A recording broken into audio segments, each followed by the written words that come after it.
19 December 2025। তর্জমানে Kabil Lisan Akhtar सानी आरिफ बिल्लाह शेख अल हदीस शेख अल उलमा हजरत मौलाना শাহ আব্দুল মতিন বিন হুসাইন সাহেব দামত বরকাতুহুমের ইংরেজি মাসের তৃতীয় শুক্রবারে মাসিক ইজতেমায় যুগান্তকারী আজিম শান ইসলাহি বয়ান শাহ আক্তার ভবনের আন্ডারগ্রাউন্ড জামিয়া হাকিমুল উম্মত মুজাদ্দিদনগর আরাকুল দক্ষিণ কেরানীগঞ্জ ঢাকা।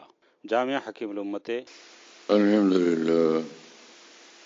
الحمد لله نحمده ونستعينه ونستغفره ونؤمن به ونتوكل عليه ونعوذ بالله من شرور أنفسنا ومن سيئات أعمالنا من يهده الله فلا مضل له ومن يضلله فلا هادي له ونشهد أن لا إله إلا الله وحده لا شريك له ونشهد أن سيدنا ونبينا ومولانا محمدا عبده ورسوله صلى الله تعالى عليه وعلى آله وأصحابه وبارك وسلم تسليما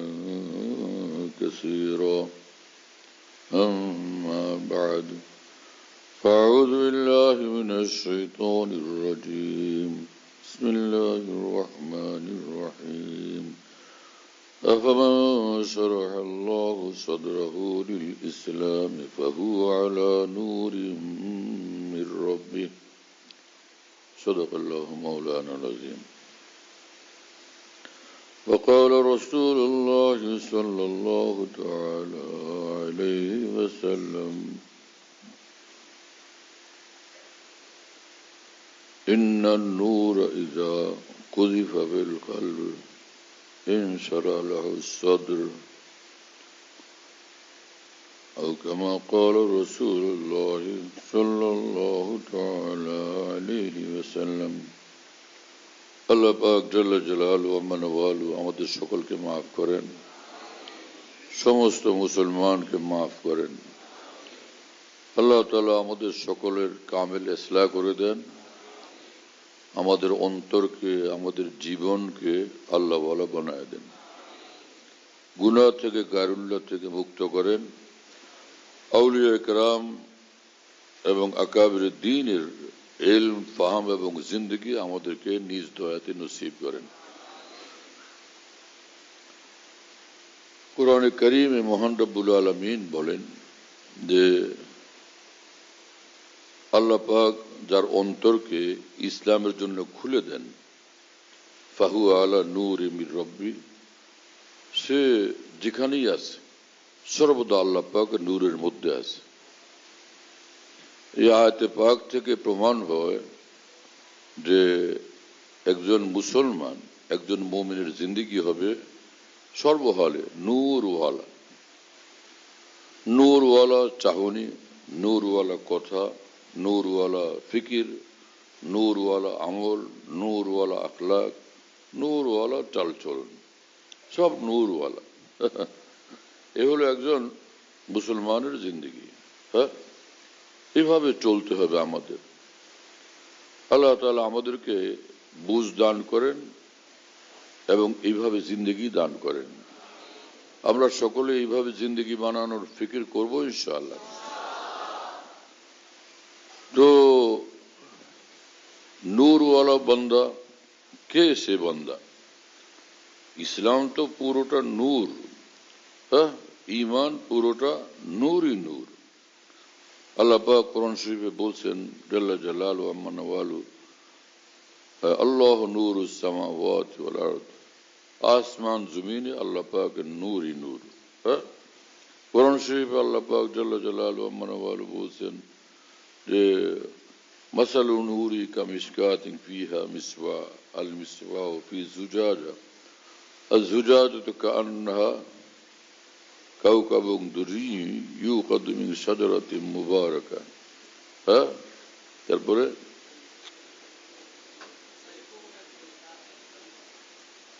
তো এই আয়াতের শেষে বলছে নূরুন আলা নূর, নূরুন আলা নূর।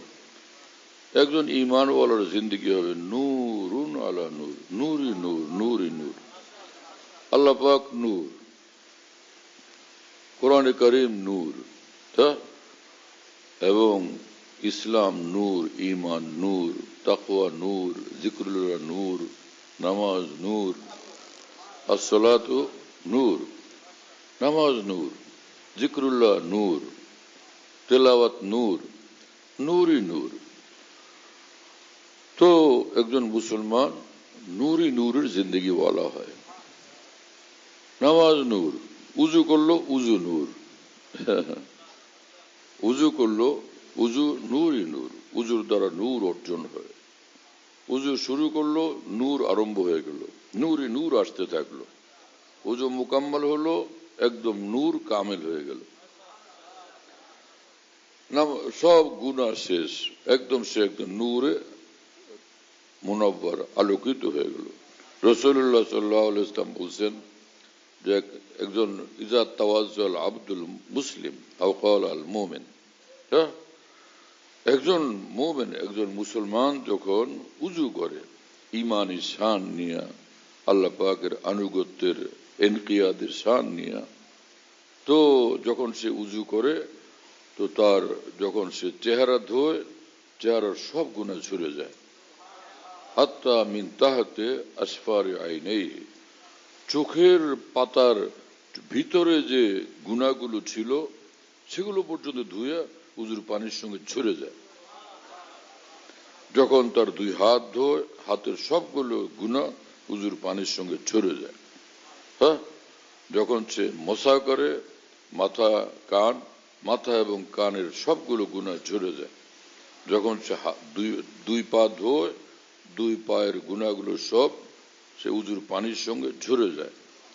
যখন তার উজু মোকাম্মাল হয়, কমপ্লিট হয়, তো কায়াউমিন ওয়ালাদাতু উম্মুহু, মায়ের পেট থেকে যেদিন ভূমিষ্ঠ হয়েছিল সেই দিনের মতো সে একদম নিষ্পাপ হয়ে যায়, একদম বেগুনাহ হয়ে যায়।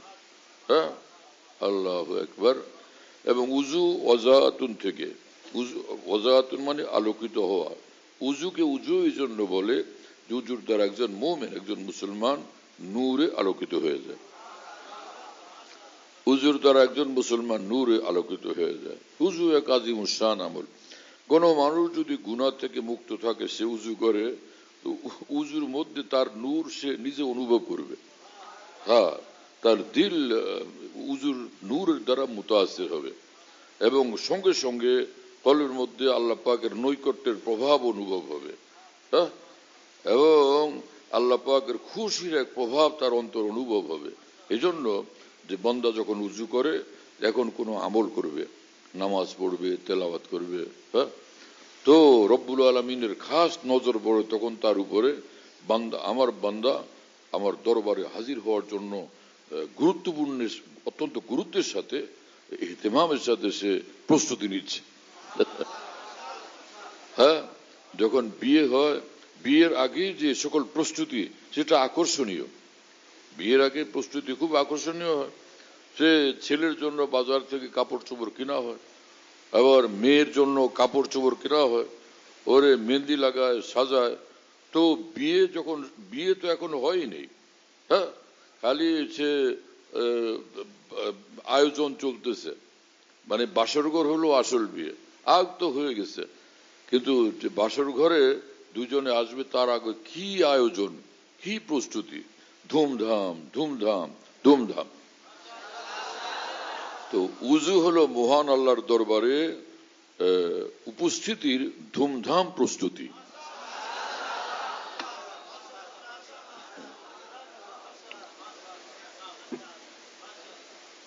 হ্যাঁ, ও আসে নাই যে কি সেন্ট্রালের মামুন? হ্যাঁ, আসছে? লাভবাহিক বলো না, কিছু প্রেজেন্ট স্যার বলো না, জোরে বলো প্রেজেন্ট স্যার।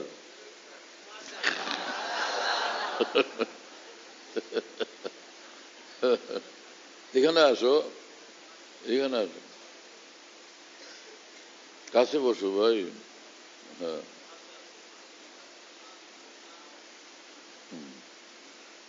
বসে যাও এখানে। উজু কেসা মামলা? হ্যাঁ, শুনতেছো ভাইয়েরা?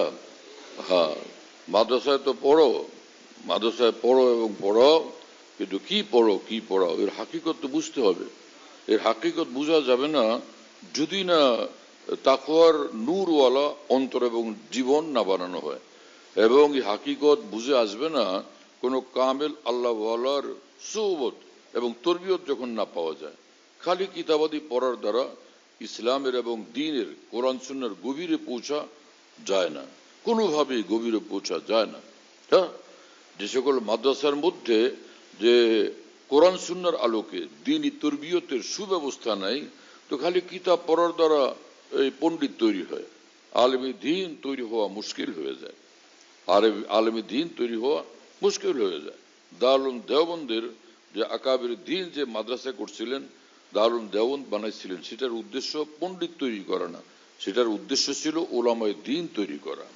হ্যাঁ, এবং সেটার উদ্দেশ্য ছিল নায়েবে রসুল তৈরি করা। মুহাক্কিক আলেম হবে এবং পাক্কা নায়েবে রসুল হবে। মুহাক্কিক আলেম যার ইলিম মজবুত, আর নায়েবে রসুল যার জিন্দিগি একদম নূরওয়ালা। এলমের সাথে জিন্দিগি একদম নূরওয়ালা, নূরওয়ালা আমল, নূরওয়ালা চিন্তা, নূরওয়ালা ফিকির, নূরওয়ালা কদম এবং একদাম।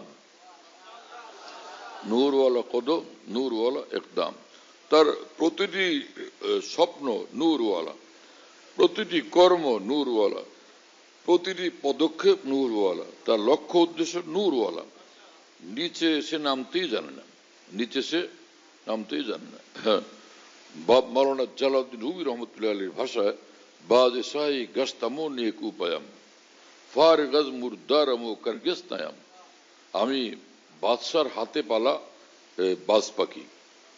হ্যাঁ, বাদশার হাতে পালা বাজ পাখি। সে আগের যুগে বাদশারা, আমার শায়েখ বলেন যে রহমাউল্লাহ তাআলা, আগের যুগের বাদশারা যে বাজ পাখি পালতেন, তো বাদশাদের শাহী মিজাজ ছিল, শাহী রুচি, শাহী অভিরুচি ছিল। বাজ পাখিকে হাতের উপরে বসাইতেন এইভাবে এইভাবে, আর বাজ পাখি বাদশার চোখের উপরে নজর করত। বাজে শাহী, এই জন্য ওটার নাম বাজে শাহী। বাদশাহী মানে বাদশার স্পেশাল বাজ পাখি সেটা। ও বাদশার নজরে নজর মিলানোর কারণে ওর চিন্তা চেতনা অনেক ঊর্ধ্বের হয়ে গেছে, যে বাজ পাখি উড়ে আকাশে, শকুনও পাশাপাশি উড়ে। বাজ পাখির নজর তাজা শিকারের উপর, আর শকুনের নজর মুর্দারের উপর, মুর্দা লাশের উপরে।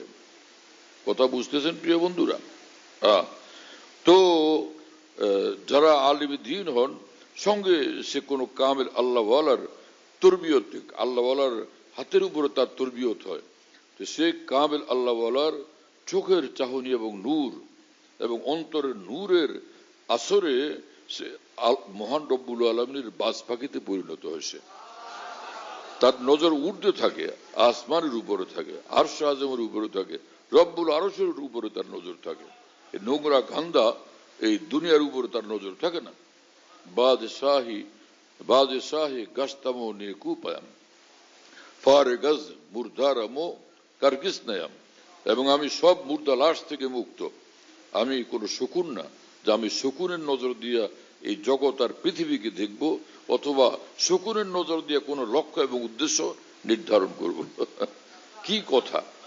হ্যাঁ, মাওলানা জালালউদ্দিন রুমি রহমতুল্লাহ মসনবী শরীফের কথা, মসনবী শরীফের বয়ান এবং শিক্ষা কত উন্নত মানের।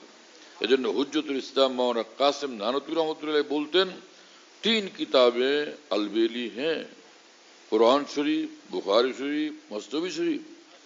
3টা কিতাব পৃথিবীতে উলামায়ে দ্বীনের জন্য, মুসলমানদের জন্য অত্যন্ত বেশি গুরুত্বপূর্ণ এবং ভীষণ উপকারী, এবং ব্যাপকভাবে সকলের জন্য এটা উপকারী। আলবেলি কি জিনিস? কোরআন শরীফ, বুখারী শরীফ, মসনবী শরীফ। হ্যাঁ, কোরআন শরীফ আরবিতে, বুখারী শরীফ আরবিতে, মসনবী শরীফ তো ফারদিতে। হুজ্জতুল ইসলাম মাওলানা কাসেম নানতুবী আমাদের মহান আকাব, শ্রেষ্ঠ আকাবেরদের একজন। তো তাদের নজর তো এই ছিল, তার মানে হলো আল্লাহর কোরআন থেকে আমরা নিব এবং আর রাসূলুল্লাহ সাল্লাল্লাহু আলাইহি ওয়াসাল্লামের হাদিস থেকে আমরা নিব। এলেম নিব, দিন নিব। কিন্তু সেই সঙ্গে যে আকাবের দিনের যে কোনো ভাষা, সেটা ফার্সি হোক, উর্দু হোক, যার মধ্যে আকাবের দিনের কথা আছে, আল্লাহ পাকের মহব্বত এবং মারেফতের কথা আছে, জাওয়াহের আছে, হীরামণি মুক্তা আছে, সেটার থেকেও আমরা নিব। কথা বুঝতেছেন? মসনবী শরীফের কথা বলার অর্থ হলো যে যারা আরিফিন, যারা আশেকিন, যারা আল্লাহর আরেফ, যারা আল্লাহর আশেক, সেই মহান আউলিয়া কেরামের থেকেও আমাদেরকে নিতে হবে। কথা বুঝতেছেন প্রিয় বন্ধুরা? হ্যাঁ। তো সেই ফার্সি ভাষার প্রতি এখন উলামাদের বিরাট এক অংশের অনীহা, ছাত্রদের বিরাট অংশের অনীহা, যে না, এটা আমাদের কোনো দরকার নেই। মহানা কাসেম নানবীর দরকার ছিল, মহান রশিদ আহমদ গঙ্গুর দরকার ছিল, মহান খলিল আহমদ সাহারানপুর দরকার ছিল, হ্যাঁ, এবং শেখুল মহানা মাহমুদ হাসান দেওবন্দির দরকার ছিল, আল্লামা আনোয়ার শেখ কাশ্মীরি, আল্লামা জাফর আহমদ উসমানী, আল্লামা সাব্বির আহমদ উসমানী, শাইখুল ইসলাম মহান হোসেন আহমদ নদানী, শাইখুল হাদিস মহানা জাকির সাহেব রহমাউল্লাহ তাআলা, ওনাদের জন্য ফার্সির দরকার ছিল। এই যাদের নাম বললাম আমি, সুস্থভাবে বসো ভাই, এদিকে মোতাবজ্জ, এত তাল করো কেন? কোথেকে আসছো তুমি? হ্যাঁ, এই সকল আকাবের দ্বীনের জীবনী আপনি পড়েন, প্রত্যেকের জীবনের মধ্যে আছে এই কথা। শুরুতে তিনি কোরআনে কারীম পড়লেন, তারপরে উর্দু কিছু কিতাব পড়লেন, এবং তিনি ফার্সি পড়লেন। ফার্সি পড়ার কথা প্রত্যেকের জীবনীতে আছে, আপনি খুলে দেখেন যে কোনো জীবনী, প্রত্যেকের জীবনীতে আছে যে তারপরে ফার্সি পড়লেন, এরপরে গিয়ে আরবি পড়লেন। তো এখন একদল ওলামায়ে কেরাম একদমই ফার্সি না পড়ার সিদ্ধান্ত নিয়ে নেসাব বানান, উর্দু না পড়ার সিদ্ধান্ত নিয়ে নেসাব বানান, উর্দুর প্রতি অনীহা তৈরি করেন। বিফাকুল মাদারেসে এই ধরনের একটা সিদ্ধান্ত কিভাবে নেওয়া হলো আমি আজ পর্যন্ত কোনোভাবে এটা বুঝতে পারতেছি না। এই কোন দূরদর্শিতার সিদ্ধান্ত যে আরবিতে প্রশ্নের উত্তর লিখলে সেটা সর্বোচ্চ ভালো নম্বর দেওয়া হবে, আর যদি বাংলাতে লেখে সেটাও ভালো, উর্দুর যদি উর্দুতে লেখে উত্তর সেটা 3 নম্বর। এটা কোন ধরনের কথা? এই খবর যদি সত্য হয়, এই সিদ্ধান্ত কোন ধরনের সিদ্ধান্ত? উর্দু ভাষা, ফার্সি ভাষা আমাদের আকাবের দ্বীনের ভাষা, তাদের ঘরোয়া ভাষা না, কোরআন সুন্নাহর ইলমি ভাষা। সেটা কোরআন সুন্নাহর ইলমের আলোচনা, কোরআন সুন্নাহর ইলমের বিশদ ব্যাখ্যা, ব্যাপক ব্যাখ্যা, গ্রহণযোগ্য ব্যাখ্যার জন্য তারা ফার্সি ভাষা, উর্দু ভাষাকে ব্যবহার করছেন। হ্যাঁ, বাংলাদেশের যত ওলামায়ে দ্বীন, পাকিস্তানের যত ওলামায়ে দ্বীন, এবং বার্মাতে যত ওলামায়ে দ্বীন, হ্যাঁ, ইংল্যান্ডে, আমেরিকাতে, সাউথ আফ্রিকাতে যত ওলামায়ে দ্বীন পয়দা হয়েছেন, সব ভারতের দারুল দেওবন্দ থেকে পয়দা হয়েছেন। সব ওলামা দারুল দেওবন্দ থেকে পয়দা হয়েছেন। আর সমগ্র ভারত জুড়ে পৃথিবীর শ্রেষ্ঠ ওলামায়ে দ্বীন আল্লাহ তাআলা বানাইছেন এক জমানাতে। কথা বুঝতেছেন? তো তারা যে দ্বীনের চর্চা করতেন, সেটা করতেন উর্দুর মাধ্যমে, ফার্সির মাধ্যমে, ফার্সি ভাষা, উর্দু ভাষার মাধ্যমে তারা দ্বীনের চর্চা করতেন, দ্বীনের কথা বলতেন, ইলমি কথা বলতেন, ইলমির ব্যাখ্যা দিতেন, কোরআনের ব্যাখ্যা দিতেন উর্দু ভাষায়, বুখারী শরীফের ব্যাখ্যা, হাদিস শরীফের ব্যাখ্যা দিতেন উর্দু ভাষায়, হ্যাঁ, তাসাউফের ব্যাখ্যা দিতেন উর্দু ভাষায়, ইসলামের ইতিহাসের ব্যাখ্যা দিতেন উর্দু ভাষায়, এবং ঈমান, আকীদা, বিশ্বাস, এই ইলমুল কালাম এর ব্যাখ্যা দিতেন উর্দু ভাষায়। যার কারণে যে ভারতের এই আকাবের দ্বীন, উলামায়ে দ্বীন, তাদের ইলমের বিশাল বড় সমুদ্রের মতো ভান্ডার তৈরি হয়ে গেছে উর্দু ভাষাতে। তো আমরা যে ইলমের মোহতাজ, আমরা সেই ইলমের কাছে মুখাপেক্ষী। তো মেডিকেল সায়েন্স এবং আইন শাস্ত্র, যেটা আইনের ভাষা, এগুলো কিন্তু সব ইংরেজিতে। মেডিকেল সায়েন্স ইংরেজিতে, এবং আইন শাস্ত্র এটা ইংরেজিতে। যারা অ্যাডভোকেট হয়, ব্যারিস্টার হয়, এদেরকে ব্যাপকভাবে ইংরেজিতে এই বই পুস্তকগুলো পড়তে হয়। এজন্য মেডিকেল সায়েন্স পড়ুয়া মানুষ যারা, তাদের কথাবার্তা ওই ইংরেজি, এর মধ্যে ব্যাপক ইংরেজি থাকে। কথা বুঝতেছেন? এখন কেউ যদি সে মেডিকেল সায়েন্স পড়তে চায় আর ইংরেজিতে পড়বে না সিদ্ধান্ত নয়, সে কি ডাক্তার হইতে পারবে? ভালো ডাক্তার হইতে পারবে? অনুরূপ ভাবে যে পৃথিবীর অন্য জায়গার কথা ভিন্ন, ভারত উপমহাদেশে যে উলামায়ে দ্বীন ছিলেন, আকাবের উম্মত ছিলেন, তাদের সেই মানের এলমি যোগ্যতা, সেই মানের দ্বীনি ফাহমের যোগ্যতা, সেই স্তরের আলেম দ্বীন হওয়ার জন্য দরকার তাদের সেই ইলম, উলুম মারফের চর্চা। সেই উলুম মারফের চর্চা করতে হলে উর্দু ফার্সি অবশ্যই জানতে হবে, আর না হলে তাদের সেই ইলমি ভান্ডার থেকে ইস্তেফাদা করা, উপকৃত হওয়ার রাস্তা টোটাল বন্ধ হয়ে যাবে। এটা দূরদর্শিতার সিদ্ধান্ত, ফার্সি উর্দুকে বাদ দেওয়া, নাকি অদূরদর্শিতা? আপনাদের বুঝে আসতেছে? আমাদের জামিয়াতে কোনো খালি একদম রেওয়াজি কথাবার্তা না, আকাবের দ্বীনের উলুম মারিফকে ধরে রাখার আমাদের অটল সিদ্ধান্ত।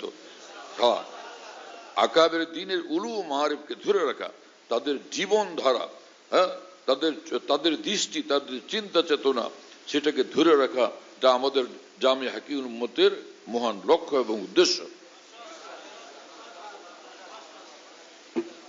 এখানে এই জামিয়া শুধু বই পুস্তক পড়ানোর জন্য খোলা হয়নি, মহান আকাবের দ্বীনের উলুম মারিফের চর্চা এবং তাদের সেই দৃষ্টি, তাদের চিন্তা চেতনা, তাদের অন্তরের আলো লাভের জন্য আমরা এই জামিয়া, আমাদের এই জামিয়া। কথা বুঝতেছেন প্রিয় বন্ধুরা? হ্যাঁ। তো লোকেরা এক মৌলভী সাহেব ভাষণ দিচ্ছেন, তো মোহাম্মদপুরের একজন মানে বড় ধরনের একজন উচ্চশিক্ষিত মানুষ, কোয়ালিফাইড, তিনি আমার মোবাইলে সেটা পাঠাইছেন যে বাংলাদেশের এক হুজুর, হ্যাঁ, পড়ছেন কওমি মাদ্রাসায়, তিনি এখন রাজনীতি করেন, ভাষণ দিতেছেন, তার মধ্যে বলতেছেন কওমি মাদ্রাসায় যে প্রথম ভর্তি হলে উজুর মসলা, এরপরে আর একটু উপরে গেলেন বেহেশতি যাওয়ার উজুর মসলা, তারপরে হলো মালাবুদ্দামিনু উজুর মসলা, নুরুল ইজা উজুর মসলা, উদুরিতে উজুর মসলা, হ্যাঁ, কান্দুদ্দাকায়কে উজুর মসলা, সরবেকায়াতে উজুর মসলা, হেদায়াতে গেলাম উজুর মসলা, মেশকাত শরীফে উজুর মসলা, এরপরে গিয়ে হাদিসের কিতাব পড়লাম সব উজুর মসলা, উজুই উজুর মসলা, আর কোনো কিছু নাই। কওমি মাদ্রাসার নেশাবের বিরুদ্ধে তার এই মানসিকতা, উপলব্ধির অভিব্যক্তি, কি আফসোসনাক, কত বড় দুঃসাহস এই মানুষটার। কেন এইরকম তার অধঃপতন ঘটলো? শুধু এই কারণে, এই মানুষগুলো আকাবের দ্বীন থেকে বিচ্ছিন্ন, আকাবের দ্বীনের ইলম থেকে বিচ্ছিন্ন, আকাবের দ্বীনের মারিফ থেকে বিচ্ছিন্ন। খালি নিজেরা বসে বসে কথা বলে আর একটা ভাষণ দিয়ে দেয়। খালি কয়েকটা বই পুস্তক পড়লেই হলো। হাকিমুল মুজাদ্দিদুল মিল্লাত মাওলানা আশরাফ আলী থানভী রহমতুল্লাহ আলাইহি, তিনি যখন বয়ান করতেন, সে উলুম ও মারিফের বৃষ্টি বর্ষণ হইতো, হ্যাঁ, ইলমে দ্বীনের এবং মারিফতের বৃষ্টি বর্ষণ হইতো। ওলামা একরাম জিজ্ঞেস করলেন যে আমরা তো একসাথেই পড়ছি দারুল উলুম দেওবন্দে, কিন্তু আপনি বয়ান করার সময় এত উলুম মারিফ আসে কোত্থেকে? আপনি কি পরিমাণ আরো ব্যক্তিগতভাবে পড়াশোনা করছেন কিতাবাদি? হাকিমুল উম্মত থানভী বললেন, মাওলানা, আমি দারুল উলুম দেওবন্দে যখন পড়ছিলাম, একই সঙ্গে আমি কিতাব পড়ার পাশাপাশি 3 কুতুবের দোয়া, নজর, তাওয়াজ্জু, সোহবত, তরবিয়ত, বরকত হাসিল করার ফিকির করছি। আমার সে মহান 3 কুতুব হলেন হযরত মাওলানা ইয়াকুব নানুতুবী রহমতুল্লাহ আলাইহি, ইয়াকুব নানুতুবী রহমতুল্লাহ আলাইহি, মাওলানা মামলুকুল আলী রহমতুল্লাহ সাহেবজাদা, যে মাওলানা মামলুকুল আলী রহমতুল্লাহ আলাইহি হযরত মাওলানা রশিদ আহমদ গঙ্গুহি, মাওলানা কাসিম নানুতুবীর উস্তাদ, তো ওনার সাহেবজাদা। হ্যাঁ, তো আমার এক কুতুব হলেন মাওলানা ইয়াকুব নানুতুবী, আরেক কুতুব মাওলানা রশিদ আহমদ গঙ্গুহি, আরেক কুতুব হাজী ইমদাদুল্লাহ মুহাজির মক্কি। এই 3 মহান কুতুব, এই 3 মহান পৃথিবীর শ্রেষ্ঠ বুজুর্গ আরেফে কামেল, তাদের সোহবত এবং দোয়া নেওয়ার বরকতে আল্লাহ তাআলা আমার ইলমের মধ্যে এত বরকত দান করছেন। না কিতাবু সে, না ওয়াজু সে, না জর সে পয়দা, দিন হোতা है बुजुर्गों की नजर से पैदा। 1000 কিতাব পড়লে এরকম বুঝ পয়দা হয় না, এরকম বরকত অর্জন হয় না 1000 কিতাবের দ্বারা, এবং 1000 ওয়াজ বক্তৃতার দ্বারা এটা হয় না। হাজারো লাখো কোটি কোটি কোটি টাকা পয়সার মালিক, ধন দৌলতের মালিক, কোটি কোটি ডলারের মালিক হলে এই দৌলত অর্জন হয় না। দিন হোতা है बुजुर्गों की नजर से पैदा। কারো মধ্যে সত্যিকার দিন পয়দা হয়, দিনের সহি বুঝ পয়দা হয়, নূরওয়ালা দিন পয়দা হয় যখন সে আউলিয়া ইকরামের দোয়া পায়, নজর পায়, সোহবত পায়, তাদের তরবিয়ত পায়, তাদেরকে সে খুশি করতে পারে। কথা বুঝতেছেন প্রিয় বন্ধুরা? হ্যাঁ, আমার উস্তাদ শাইখুল হাদিস মাওলানা আজিজুল হক সাহেব রহমতুল্লাহ আলাইহির সারা বাংলাদেশে না, সমগ্র উপমহাদেশে ওনার শৌরতের ওনার সুখ্যাতির এক ঢোল বাজতেছিল। হ্যাঁ, কিন্তু এটা হয়েছে কিভাবে? শাইখুল হাদিস মহান আজিজুল হক সাহেব রাহিমাহুল্লাহ, আমাদের মহান উস্তাদ, তিনি আমাদেরকে বলছেন, আমি ভারতের ডাভেলে যখন আমি আল্লামা সাব্বির আহমদ উসমানের নিকট বুখারী শরীফ পড়ি, হযরত যা তাকরীর করতেন দর্সের মধ্যে আমি সবটা লিখতাম, হুবহু সবটা লিখতাম, লেখা আল্লামা উসমানীকে দেখাইতাম, তিনি আবার তাসিহ করতেন, হ্যাঁ, কারেকশন করে দিতেন এইভাবে। আর নাস্তা করতেন তো আমাকে সাথে নিয়ে, আমাকে ছাড়া নাস্তা করবেন না। আল্লাহু আকবার। বললেন যে একদিন এরকম হলো, তিনি খাদেমকে বললেন, দেখো তো আজিজুল হক কোথায়, ওকে আমার সাথে নাস্তার জন্য ডাকো। খাদেম আশপাশে কোথাও একটু ঘুরে টুরে দেখে আসা পরে বলছে যে হযরত তাকে তো পাইলাম না। এক ধমক দিয়া বলেন, যাও, পাইলাম নাকি, খুঁজে বের করে নিয়ে আসো। কতটা স্নেহ, কতটা মহব্বত, হ্যাঁ, কতটা টান একজন নিজের ছাত্রের প্রতি। উস্তাদের অন্তরকে এইভাবে জয় করা, এটা একটা ভাগ্যবান তালেবে ইলমের কাজ। কথা বুঝতেছেন প্রিয় বন্ধুরা? হ্যাঁ, তো খাদেম বেচারা ফের গেছে, গিয়া খুঁজে টুজে দেখে পাইছে, তো নিয়ে আসছে। ভাই তোমার জন্য বকা খাইছি আমি, জলদি আসো ভাই। ফের আসছেন তো আল্লামা উসমানের সঙ্গে নাস্তা করছেন। হ্যাঁ, এমনি পাইছেন তারা এই দৌলত, ইলমের দৌলত, মহান আকাবরউদ্দিনের যে দৌলত। কি মানুষ! হ্যাঁ, হাফেজ হুজুর রহমতুল্লাহ আলাইহির সঙ্গে কিছু মানুষের ভুলের কারণে, অন্যায় পদক্ষেপের কারণে শাইখুল হাদিস মাওলানা আজিজুল হক সাহেব রহমতুল্লাহ আলাইহির একটা দূরত্ব তৈরি হয়েছিল। কথা বুঝতেছেন আপনারা? একটা সময় এরকম আসছে, লম্বা ঘটনা কিন্তু সংক্ষিপ্ত বলি। হাফিজি হুজুরের থেকে শাইখুল হাদিস রহমতুল্লাহর একটা দূরত্ব তৈরি করছে কিছু কিছু কিছু মানুষ। আমরা তাদেরকে চিনি, আমরা তাদেরকে জানি, একটাও নয়, সবগুলো মারা গেছে। কথা বুঝেন নাই তো? কিন্তু হযরত শাইখুল হাদিস মাওলানা আজিজুল হক সাহেব রহমতুল্লাহ তার সন্তানদেরকে বলছেন, এই শোনো, হাফিজ হুজুর মস্ত বড় ওলি আল্লাহ, খবরদার মৃত্যু পর্যন্ত কোনোদিন হাফিজ হুজুরের শানে এমন কথা বলবা না যেটা তোমাকে ক্ষতিগ্রস্ত করে। হাফিজ হুজুর ওলি আল্লাহ, হুজুরকে আমি শ্রদ্ধা করি, আমি মহব্বত করি, তার আদব সম্মান রক্ষা করে চলা মৃত্যু পর্যন্ত আমার এবং আমাদের এবং তোমাদের সকলের কর্তব্য। দেখলেন, চিন্তা করতে পারলেন? আদব মানুষকে ভাগ্যবান বানায়, বেয়াদবি মানুষকে হতভাগা বানায়, নষ্ট করে দেয়। বা আদব বা নসিব, বেয়াদব বেনসিব। হ্যাঁ, আরবি বক্তৃতা করতে পারলে হলো, আরবি লিখতে পারলে হলো। ছাত্র জীবনে যে মানুষ নিজের উস্তাদের সঙ্গে বেয়াদবি করছে, সে মানুষের দ্বারা দ্বীনের কাজ করতে হবে। হাকিমুল উম্মত মাওলানা আশরাফ আলী থানভী রাহমাতুল্লাহ আলাইহি বলেন যে নিজের ইলমে দ্বীনের উস্তাদের সঙ্গে যে বেয়াদবি করছে, তার দ্বারা দ্বীনের খেদমত হয়েছে, পৃথিবীতে এমন নজির একটাও নাই। হ্যাঁ, যদি কেউ পড়ায়, শিক্ষকতা করে, তো কি হবে? হবে, পড়াইতেছে, পণ্ডিতের তাকরির, পণ্ডিতের লেকচার হবে। সেটা কলেজে যায় না, ভার্সিটিতে যায়, তো লেকচার বলে যে আমরা লেকচার দিয়ে আসছি, তো লেকচারার বলে, লেকচারার। তো লেকচারার হবে, কিন্তু আলেমে দ্বীন হওয়া এক জিনিস, লেকচারার হওয়া আরেক জিনিস। কথা বুঝতেছেন ভাই না?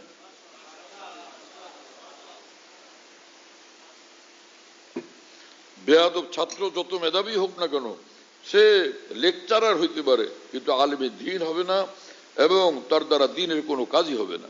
সব আর্টিফিশিয়াল, সব আর্টিফিশিয়াল, সব আর্টিফিশিয়াল। হ্যাঁ, যেমন নাকি মাওলানা জালালউদ্দিন রুমি রহমতুল্লাহ আলাইহি বলেন, ইকে মি বিনি খিলাফ আদমান নেস্তান আদম খিলাফ আদমান। আদম আলাইহিস সালাম এবং আম্বিয়া কেরাম আলাইহিস সালাতু ওয়াস সালামের যে শিক্ষা দীক্ষা, তুমি আল্লাহ ওয়ালা হো, লা ইলাহা ইল্লাল্লাহ ওয়ালা হো, জীবনের সর্বক্ষেত্রে লা ইলাহা ইল্লাল্লাহ ওয়ালা হো, আল্লাহ ওয়ালা হো, আল্লাহকে নিয়ে বাঁচো। হ্যাঁ, আল্লাহকে খুশি করে ফের আল্লাহর কাছে চলো। তো এইরকম যদি মানুষ হয়, সে আদমের সন্তান, সে হযরত আদমের সন্তান। আর যাকে দেখো যে হযরত আদমের সন্তান হওয়া সত্ত্বেও সেই চরিত্র, সেই চিন্তা, সেই মহান লক্ষ্যের উপর প্রতিষ্ঠিত, সেই মহান লক্ষ্যের উপর আবর্তিত, সেই মহান লক্ষ্য কেন্দ্রিক জিন্দেগি তার মধ্যে নাই, এটা শুধু নামের মানুষ, আসল মানুষ এটা না। শাইখুল হাদিস মাওলানা আজিজুল হক সাহেব রহমতুল্লাহ শের পড়তেন আর বলতেন যে, দেখো ওই যে মরিচ খেতে, ওই যে গম খেতে একটা মানুষ খাড়া করে রাখে, ওই যে সুপারি গাছের খোল আছে না, খোল টোল দিয়া ওই মাথার দিকে কালা বানায় গোল করে, যাতে এটা বোঝা যায় এটা মানুষের মাথা। আর হাত বানায়, হাত একটা এদিকে একটা সেদিকে, ধান খেতের মধ্যে ওইটা একটা বাঁশের মধ্যে খাড়ায় আছে। পাখিরা যখন দেখে যে কি বাপরে, এটা তো মানুষ, তো ওরা আর আসে না, ওই মরিচ খেতেও আসে না, গম খেতে ধান খেতেও আসে না। হুজুর বলেন এটা কি মানুষ? এটা তো মানুষের একটা ঠোঙ্গা। হ্যাঁ, এটা তো একটা আর্টিফিশিয়াল জিনিস, এটা অরিজিনাল মানুষ তো না। মৌলানা জালালউদ্দিন রুমি রহমতুল্লাহ আলাইহি বলেন, যার মধ্যে ঈমান নাই, ঈমানের জিন্দেগি নাই, তাকওয়ার জিন্দেগি নাই, খাশিয়াতে ইলাহির জিন্দেগি নাই, আল্লাহর মহব্বতের জিন্দেগি নাই, রাসূলুল্লাহ সাল্লাল্লাহু আলাইহি ওয়াসাল্লামের সুন্নতের জিন্দেগি নাই। হ্যাঁ, যে আল্লাহকে অসন্তুষ্ট করে বেপরোয়া হয়ে চলে, এটা আদমের সন্তান হলো, এটা মানুষের দেখতে মানুষ হলো, এটা মানুষ না। মানুষ তখন হবে যখন তার মধ্যে হযরত আদমের সুসন্তানের জিন্দেগি পয়দা হবে। হযরত আদমের সুসন্তানের জিন্দেগি যখন পয়দা হবে, তখন সেটা মানুষ হবে। সে আল্লাহকে ভালোবাসবে, আল্লাহর রসুলকে ভালোবাসবে, থাকবে দুনিয়াতে। এখান থেকে তার আমল এবং কর্মকাণ্ডের দ্বারা সে পরকালকে সুন্দরভাবে সাজাবে, নিজেকে জান্নাতের যোগ্য বানাবে, আল্লাহর সন্তুষ্টির যোগ্য বানাবে। আল্লাহ পাকের সামনে কাল কিয়ামতে এইভাবে সে দাঁড়াবে, দাঁড়ানোর যোগ্যতা সম্পন্ন করে নিজেকে গড়ে তুলবে। কাল কিয়ামতে রব্বুল আলামিন এক নজর তাকে দেখলে ভীষণ মুগ্ধ হবেন, ভীষণ মুগ্ধ হবেন, খুশি হবেন, বিমোহিত হবেন। আরে শাবাশ, তুমি আসছো, তুমি তো আমাকে ভীষণ খুশি করে দিছো, আমি মুগ্ধ, খুব মুগ্ধ তোমার প্রতি, আমি ভীষণ মুগ্ধ তোমার প্রতি। সেটা কোথায় আছে? কোরআন শরীফে আল্লাহ পাক বলছেন, ইয়া আইয়াতুন নাফসুল মুতমাইন্না ইরজি ইলা রাব্বিকি রাযিয়াতাম মারজিয়া। হে আদমের সন্তান, হে মানুষ, তুমি নাফসুল, ইয়া আইয়াতুন নাফসুল মুতমাইন্না, মুতমাইন্না মানে যে হে মানুষ, তুমি আল্লাহকে নিয়ে, রসুলকে নিয়ে, দ্বীনকে নিয়ে ভীষণ খুশি ছিলে, আল্লাহর দ্বীনের উপরে সুপ্রতিষ্ঠিত ছিলে। এখন আসো, তোমার মাওলার কাছে আসো। হ্যাঁ, আগে তোমার মাওলা আল্লাহ, তোমার রবকে বুঝানো, রব তোমার হয়ে গেছে। दोनों जानिब से इशारे हो चुके, हम तुम्हारे तुम हमारे हो चुके। তুমি আমার, আমি তোমার। রাজিয়াতাম মারজিয়া, আমি তোমাকে পায়া খুশি, তুমিও আমাকে পায়া খুশি। হ্যাঁ, রাজিয়াতান, তুমি খুশি না, তুমি খুশি হয়েছো আমাকে পায়া, আমিও খুশি তোমাকে পায়া, আমিও খুশি তোমাকে দেখে, তুমি আমাকে দেখে খুশি, আমি বলি তোমার দিকে আমিও খুশি, তুমি সত্যি আমার, একদম আমার। আরে বাহ, ওয়াহ ওয়াহ ওয়াহ। আল্লাহ যাকে বলবেন রাজিয়াতাম মারজিয়া, ফাদখুলি ফি ইবাদি ওয়াদখুলি জান্নাতি, চলো যাও, আমার যে বড় বড় আউলিয়া, হ্যাঁ, তুমি তাদের সঙ্গে যোগ দাও। ফাদখুলি ফি ইবাদি ওয়াদখুলি জান্নাতি, আমার জান্নাত তোমাকে দিলাম, সেই জান্নাতে তুমি প্রবেশ করো। ওয়াদখুলি জান্নাতি, আমার জান্নাত তোমাকে দিলাম। আল্লাহু আকবার, কি কথা! আল্লাহ পাক যদি ওয়াদখুলি জান্নাতি না বলতেন, এই মজা আমরা কোত্থেকে পাইতাম? কি কথা বুঝতেছো ভাইরা? জান্নাত আমার দিলাম তোমারে বুঝায়।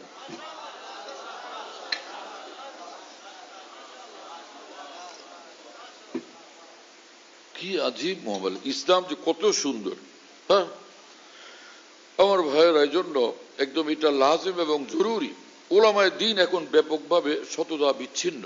হ্যাঁ, একেবারে ব্যাপকভাবে ওলামায়ে কেরামের বিশাল অংশ এখন ভুল পথে চালিত, ভীষণ ভাবে।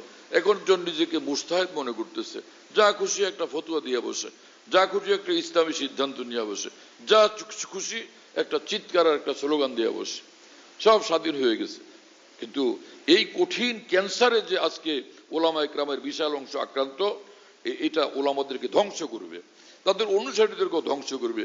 এর একমাত্র চিকিৎসা হলো আকাবির দ্বীন এবং আসলাফে উম্মতের তালিম তরবিয়তকে অনুসরণ করা, এবং সেই আকাবির দ্বীনের তালিম তরবিয়ত খোঁজ করা, সেটা মোতালা করা, এবং সেটার সামনে নিজেকে একদম মিটাইয়া দেওয়া। আকাবির দ্বীনের কথা, আকাবির দ্বীনের শিক্ষা, আকাবির দ্বীনের তালিম তরবিয়ত মারেফ, তার সামনে নিজেকে একদম মিটাইয়া দেওয়া। কথা বুঝে আসছে প্রিয় বন্ধুরা? এছাড়া কোনো রাস্তা নেই। আর তার দলিল হলো এই যে ক্বালা রাসূলুল্লাহ সাল্লাল্লাহু আলাইহি ওয়াসাল্লাম আল বারাকাতু মা আকাবিরকুম।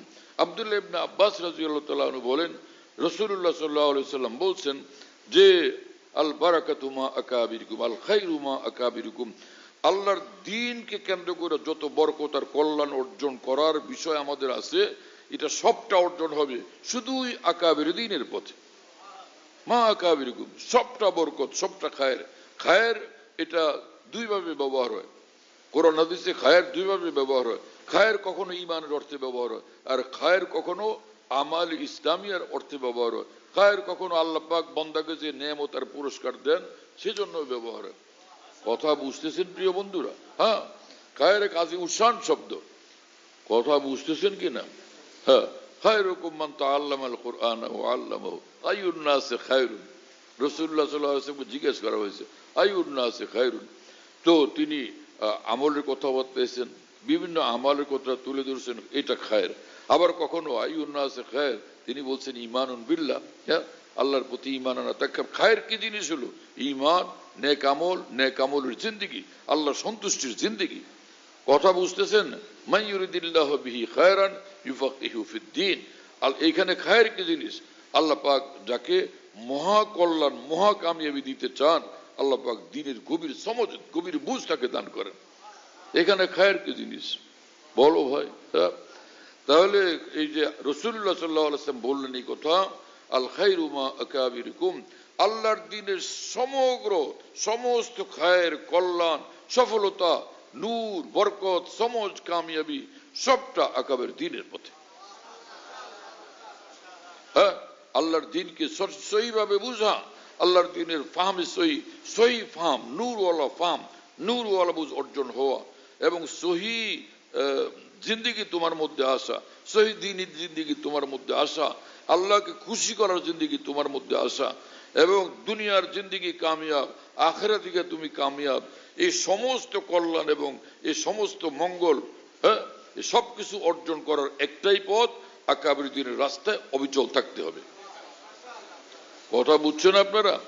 এবং এই হাদিসের ব্যাখ্যা আরেক হাদিসের মধ্যে আরো স্পষ্ট।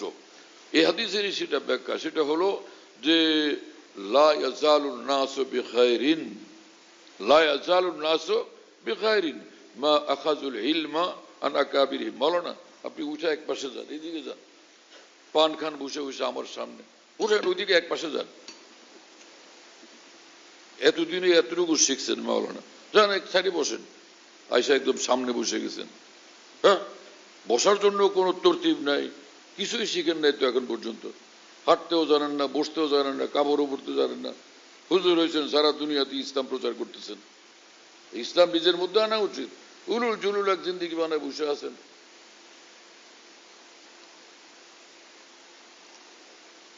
একদম সামনে, নজরের সামনে পহেলা মানুষ, সে পান চাবাইতেছে, টুকুট কুটকুট কুটকুট করতেছে, ঠোঁট নাড়তেছে, লাল হয়ে গেছে তামাম। কি মানুষ! এলোমেলো এক জিন্দিগি। এরকম এলোমেলো জিন্দিগি নিয়ে উম্মতের প্রতিনিধিত্ব করা সম্ভব? কি কথা বুঝেন না? আপনি এমন এক ডিস্টার্ব করলেন, মাথা ধরায় দিলেন।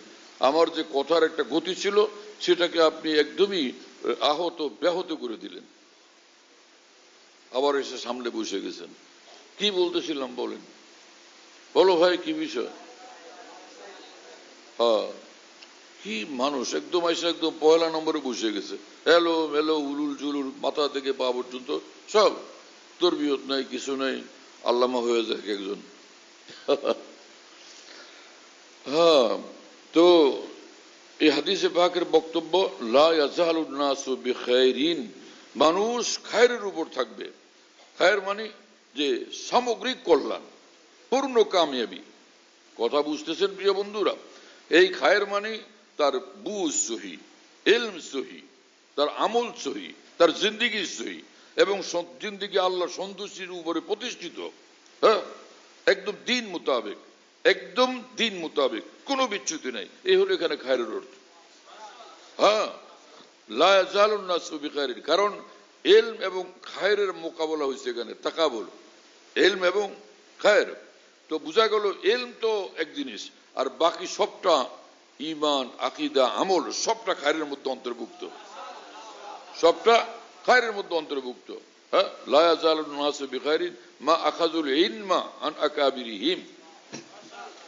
ইলমের মোকাবেলা, ইলমের বিপরীতে আনছেন সে খায়েরকে, তার মানে এলম তো হয় আমলের জন্য, এলমের কারণ এলমের মাধ্যমে অর্জন হয় সহি আকীদা, সহি ঈমান। এলমের দ্বারা অর্জন হয় ফরজ, ফরায়েজ ওয়াজিবাত, ফরজের আমল কোনটা ফরজ কোনটা ওয়াজিব, ফরজ ওয়াজিব জানে, সে মোতাবেক জিন্দেগি করার তৌফিক হয়, তাই না? ফরায়েজ ওয়াজিবাত মুস্তাহাব্বাত এবং তার দ্বীনের দাওয়াত, দ্বীনের তাবলীগ, ওয়াজ নসিহত, দ্বীনি কিতাবাদি লেখা, সমগ্র দ্বীনি জিন্দেগির প্রতিটি তবকা এবং স্তর সবই খায়রের অন্তর্ভুক্ত। কথা বুঝতেছেন? ফের এর কারণে আখিরাতে নাজাত পাওয়া, জান্নাতুল ফিরদাউসে দাখিল হওয়া, এই খায়রের মধ্যে আল্লাহর ওলি হওয়া এবং তাকওয়ার জিন্দেগি তার অর্জন হওয়া, সবটা এই খায়রের অন্তর্ভুক্ত।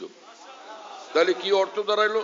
লা ইয়াজালুন নাসু বিখাইরিন, মানুষ আল্লাহ এবং রসুলের পছন্দনীয় মহা কল্যাণে ভরপুর জিন্দেগির উপরে কায়েম থাকবে যতক্ষণ পর্যন্ত আখাজুল ইলমা আন আকাবিরিহিম, যতক্ষণ পর্যন্ত তারা তাদের আকাবিরের দ্বীন থেকে ইলম নিবে, সেটাকে ফলো করবে, অনুসরণ করবে। কথা বুঝে আসছে? মা আখাজুল ইলমা আন আকাবিরিহিম, যতক্ষণ পর্যন্ত তারা ইলম নিবে আকাবিরের দ্বীন থেকে। এর পরের অংশ আরো আজীব, আরো স্পষ্ট। ফাইজা আখাজুহু আন আসাগিরিহিম ওয়া সিরারিহিম হালাকু, যখন তারা আকাবের দ্বীনের ইলম বাদ দিয়া অন্যদের থেকে ইলম নিবে, এবং এই ওয়াও এটা তাফসীরি, এগুলো আসলে নষ্ট মানুষ। এই আকাবের বিরোধী ব্যাখ্যা, দ্বীনি ব্যাখ্যা যারা দিবে, এগুলো সব নষ্ট মানুষ। এই নষ্ট ভ্রষ্টদের থেকে যারা দ্বীনের ইলম নিবে, হালাকু, এরা ধ্বংস হয়ে যাবে। আমার কথা আপনারা বুঝতে পারতেছেন? স্পষ্ট ভাবে বুঝেন, এটাকে শক্ত মজবুত ভাবে ধরেন। আমি আল্লাহর কসম করে বলি, আকাবের দ্বীন রাস্তা থেকে যে বিচ্যুত, সে একদম গোমরা, সম্পূর্ণ গোমরা। তাকে তার চিন্তা চেতনা, কথাবার্তা, লেখা, বক্তৃতা যারা অনুসরণ করবে, সবগুলো গুমরাহিতে নিমজ্জিত হয়ে ধ্বংস হবে। আখিরাতে তাদের কঠিন শাস্তির, কঠিন আযাবের উপযুক্ত সে নিজেকে করতেছে। লোকেরা বলে যে এটা তো ছোট স্বার্থ, বড় দিনের বড় স্বার্থের জন্য ছোট ছোট বিষয়গুলোকে আমরা দেখব না। এইসব মানুষ যারা বলে, এরা অজ্ঞতার অন্ধকারে ডুবে আছে। হ্যাঁ, আল্লাহর দ্বীনের ছোট্ট ছোট্ট জিনিস, সেটাও গুরুত্বপূর্ণ। কথা বুঝতেছেন? ফুকাহায়ে কেরাম এ ব্যাপারে সকলে একমত। কোন এলাকার মুসলমান দলবদ্ধভাবে যদি নামাজ সে ত্যাগ করে দেওয়ার সিদ্ধান্ত নেয়, তাহলে তাদের বিরুদ্ধে জিহাদ করা ফরজ। কোন এলাকার মানুষ যদি যাকাত না দেওয়ার জন্য সিদ্ধান্ত নেয় দলবদ্ধভাবে, তাদের বিরুদ্ধে জিহাদ করা ফরজ। কি কথা বুঝেন নাই? এটা তো ফরজের জন্য হলো। কোন এলাকার মানুষ যদি আজান দেওয়া যাবে না এরকম সিদ্ধান্ত গ্রহণ করে, তো রাষ্ট্রের উপর, মুসলিম রাষ্ট্রের উপর, ইসলামী রাষ্ট্রের উপর দায়িত্ব ফরজ হয় তাদের বিরুদ্ধে জিহাদ ঘোষণা করা, তাদের বিরুদ্ধে জিহাদ করা। এটা তো পরিষ্কার হলো না? তো আল্লামা শাব্বির আহমদ উসমানী রহমতুল্লাহ আলাইহি বলেন যে কোন এলাকার মানুষ যদি যৌথভাবে, দলবদ্ধভাবে আল্লাহর দ্বীনের একটা মুস্তাহাব, যেটা করলে সওয়াব, না করলে গুনাহ নাই, দলবদ্ধভাবে একটা মুস্তাহাব ত্যাগ করার সিদ্ধান্ত নিয়ে নেয়, তাদের বিরুদ্ধে জিহাদ করা উচিত। কথা বুঝতেছেন প্রিয় বন্ধুরা? তো কিসের আলেম হয়েছেন আপনারা যে আল্লাহর দ্বীনের সম্পর্কে আলোচনা করতে গিয়ে বলেন যে বড় স্বার্থের জন্য ক্ষুদ্র ক্ষুদ্র স্বার্থগুলোকে আমাদের জলাঞ্জলি দিতে হবে, অথবা সেগুলোকে গুরুত্বের নজরে দেখা যাবে না। এগুলো তো অন্ধ লোকের কথা, ইসলাম সম্পর্কে অজ্ঞ এবং মূর্খ লোকের কথা। কোন আলেম মানুষের মুখ দিয়ে এই কথা বের হয় কিভাবে?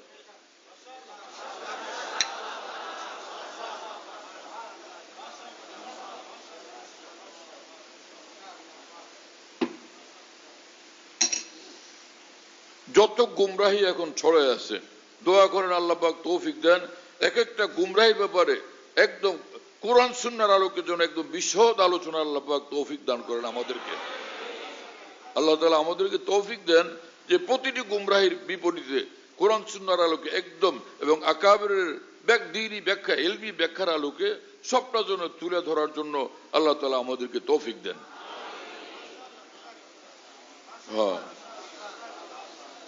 পরিষ্কার বুঝে আসতেছে কিনা কথাগুলো? হ্যাঁ, তো কি মুআমালা! আকাবের দ্বীনের সঙ্গে যুদ্ধ ঘোষণা করে দিচ্ছে একদল লোক। হ্যাঁ, আমাদের মহান আকাবিরুদ্দিন কোরআনের তর্জমা লিখছেন, ওটার মধ্যে ভুল ধরে যে এটা ভুল, সেটা ভুল, সেটা ভুল, নিজেরটা শুদ্ধ। উনি তর্জমা করছেন এটা নিম্নমানের, আমি যে তর্জমা করছি এটা উচ্চ মানের, উন্নত মানের। এইরকম মানুষ যে এত বড় আকাবিরুদ্দিনের ভুল ধরার ক্ষেত্রে এত ভয়ঙ্কর দুঃসাহস করতে পারে, সেই লোকের কাছে ভালাই এবং কল্যাণের কোনো কিছু আছে? খালি সে আরবি ভাষার ডক্টর হলো, দিন তার মধ্যে কোথায় আছে? যার মধ্যে আকাবিরুদ্দিনের আদব এবং এহতেরাম নাই, সে আল্লাহর দিন থেকে বহু দূরে সরে গেছে, তাকে অনুসরণ করা কোনোভাবে সঠিক না। অনেক লোকের মাথা গরম হয়ে গেছে, এক জায়গায় গিয়ে একটা কিছু পাইলেই হলো, উনি অমুক ভাষায় পারদর্শী, হ্যাঁ, এজন্য উনি যা বলে ওটার সামনে আমরা মাথা নত করে দিলাম। ওনার ভাষা শিখলেন, কিন্তু উনি যা বলেন সবকিছুর সামনে মাথা নত কেন করবেন? মাথা নত করার একটাই জায়গা, যে আল্লাহ রসুলের কথা, মহান আকাবিরুদ্দিন তাদের, সে আল্লাহ রসুলের দিন বহনের মহান বিশ্বস্ত বাহক। আল্লাহ পাকের দিনের ক্ষেত্রে, এলমে দিনের ক্ষেত্রে তারা বিশ্বস্ত বাহক, সুযোগ্য বাহক, শ্রেষ্ঠ বাহক। সে আল্লাহর দিনের শ্রেষ্ঠ বাহক যারা, আমরা তাদের সামনে মাথা নত করব, আর কারো সামনে না।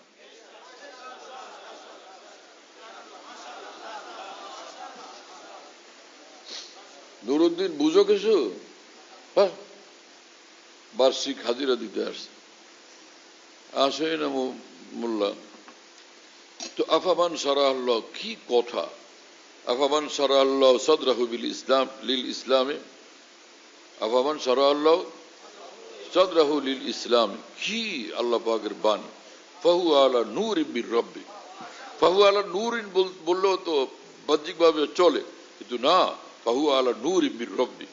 আল্লাহু আকবার। সে আল্লাহ পাক বলেন যে ইসলামের জন্য যার অন্তর খুলে গেল, তার মানে ইসলাম ভালো লাগে, ইসলামের কথা ভালো লাগে, ইসলামের শিক্ষা ভালো লাগে, ইসলামের এক একটা আমল তার কাছে ভালো লাগে, যার মধ্যে মূল হচ্ছে ফরজ ওয়াজিব, এবং তার সঙ্গে মূল হক সুন্নতে মুআক্কাদা, এবং সেই সঙ্গে সে ইসলামের যত আমলই হোক সবটা তার কাছে ভালো লাগে। সারা আল্লাহ সাদরাহুল ইসলাম, এবং তাকওয়ার উপর চলা তার কাছে ভালো লাগে। হ্যাঁ, আল্লাহকে খুশি করা এবং আল্লাহকে নাকশ করা থেকে বিরত থাকা, এটা তার কাছে ভালো লাগে।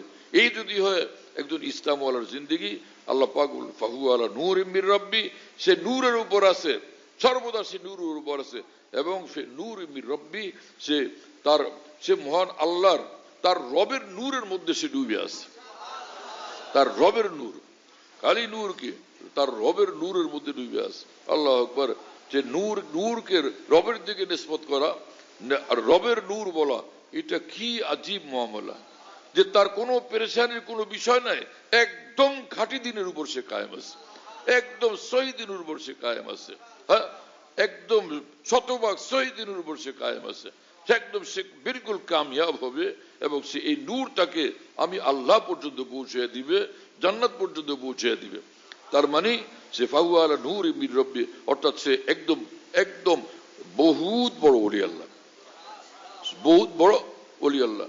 যেই পরিমাণ তার মধ্যে সরহে লিল ইসলাম হবে, সেই মানের সে মকবুল বন্দা, মাহবুব বন্দা, সেই মানের সে ওলি আল্লাহ। ইসলাম যার যতটা ভালো লাগবে, ইসলামের আমল যার মধ্যে যতটা ভালো লাগবে এবং সেটাকে ধরবে সে, তো সে এত বেশি নূরের মধ্যে সে থাকবে। কথা বুঝতেছেন প্রিয় বন্ধুরা? এই আয়াতে পাক তো সব বান্দাদেরকে একদম আল্লাহ পাকের কামেল ওলি বানানোর সবক বাতাল হয়েছে আয়াতে পাকের মধ্যে, যে সর্বক্ষণ নূরের মধ্যে থাকো। নূরে উদর, মৌলানা জালালউদ্দিন রুমি রহমতুল্লাহ আলাইহি বলেন, নূরে উদর যুমন ইউসর তাত ফাওক বরসরম বরগর্দনম মানিন্দ তাও। হ্যাঁ, আল্লাহ পাকের নূর, মৌলানা রুমি বলেন, আমার ডাইনে বায়ে আল্লাহ পাকের নূর, আমার সামনে পিছনে আল্লাহ পাকের নূর, আমি সম্পূর্ণ আপাদমস্তক, আমার পুরো জীবনে এবং জিন্দগিতে আমি সীমাহীন নূরের মধ্যে ডুবে আছি। কথা বুঝতেছেন প্রিয় বন্ধুরা? এখন মাদ্রাসায় পড়ে, মাদ্রাসায় পড়ায়, কিন্তু সব নষ্টামিতে আক্রান্ত, উস্তাদও তালবেলমো, এইরকম যদি অবস্থা হয়, উস্তাদ নষ্টামিতে আক্রান্ত, শরীয়তের খেলাফ কর্মকাণ্ডে লিপ্ত, হ্যাঁ, ছাত্র শরীয়ত তালবেলম শরীয়তের খেলাফ কর্মকাণ্ডে লিপ্ত, তো সে নূরের মধ্যে আছে না অন্ধকারের মধ্যে আছে? কথা বুঝতেছেন প্রিয় বন্ধুরা? বোঝা গেল সারা আল্লাহ সদরাউ তার হয় না। ইসলাম তার কাছে অন্তর থেকে ভালো লাগার এই দৌলত, এই জিন্দগি তার নসিব হয় না। এর থেকে এখনো সে মারুম আছে, বঞ্চিত আছে। হ্যাঁ, কি বলেন আল্লাহ পাক কোরআনে কারীমের মধ্যে? লোকেরা বলে চলো এবার আমরা সংসদে পাঠাবো কোরআনকে। কি কথাবার্তা বলে! সংসদে কোরআন পাঠাবে, সংসদে ইসলামকে পাঠাবে। হ্যাঁ, আরে ভাই চলো, তুমি আমি তো আগে ভালো মুসলমান হই। তুমি আমি ভালো মুসলমান হলে ফের সংসদে গেলে সেখানে তোমার সঙ্গে আল্লাহর কোরআনের নূরও যাবে, ইসলামের নূরও যাবে, দ্বীনের নূরও তোমার সঙ্গে যাবে।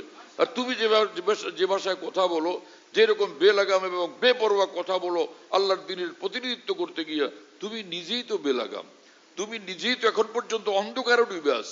কারণ আকাবের দিন এবং আকাবের দিন আস্তাবি উম্মতের অনুসারী তুমি না, তুমি আজাদ মানুষ, স্বাধীন মানুষ। হাকিমুল উম্মত মাওলানা আশরাফ আলী থানভী রহমতুল্লাহ আলী বলেন, যে মুস্তাকিল বিজাত হুয়া ও মুস্তাকিল বদজাত হুয়া। যে মহান আকাবের দিন থেকে বিচ্ছিন্ন হইয়া স্বয়ং নিজেকে স্বয়ংবর মনে করে, আমি কিছু, আমার কথা এইসব, আমার চিন্তা চেতনা এইসব, আমার বুঝি সব, এরকম যে হয়ে যায় সে মুস্তাকিল বদজাত হুয়া, পুরাটা সে নষ্ট হয়ে যায়, সম্পূর্ণ নষ্ট হয়ে যায়। আকাবের দিন থেকে যে বিচ্ছিন্ন সে পুরাই নষ্ট। এইরকম লোককে কোনোভাবে অনুসরণ করা সই না। তোমরা সবাই বুঝতে পারো আমার কথাগুলো?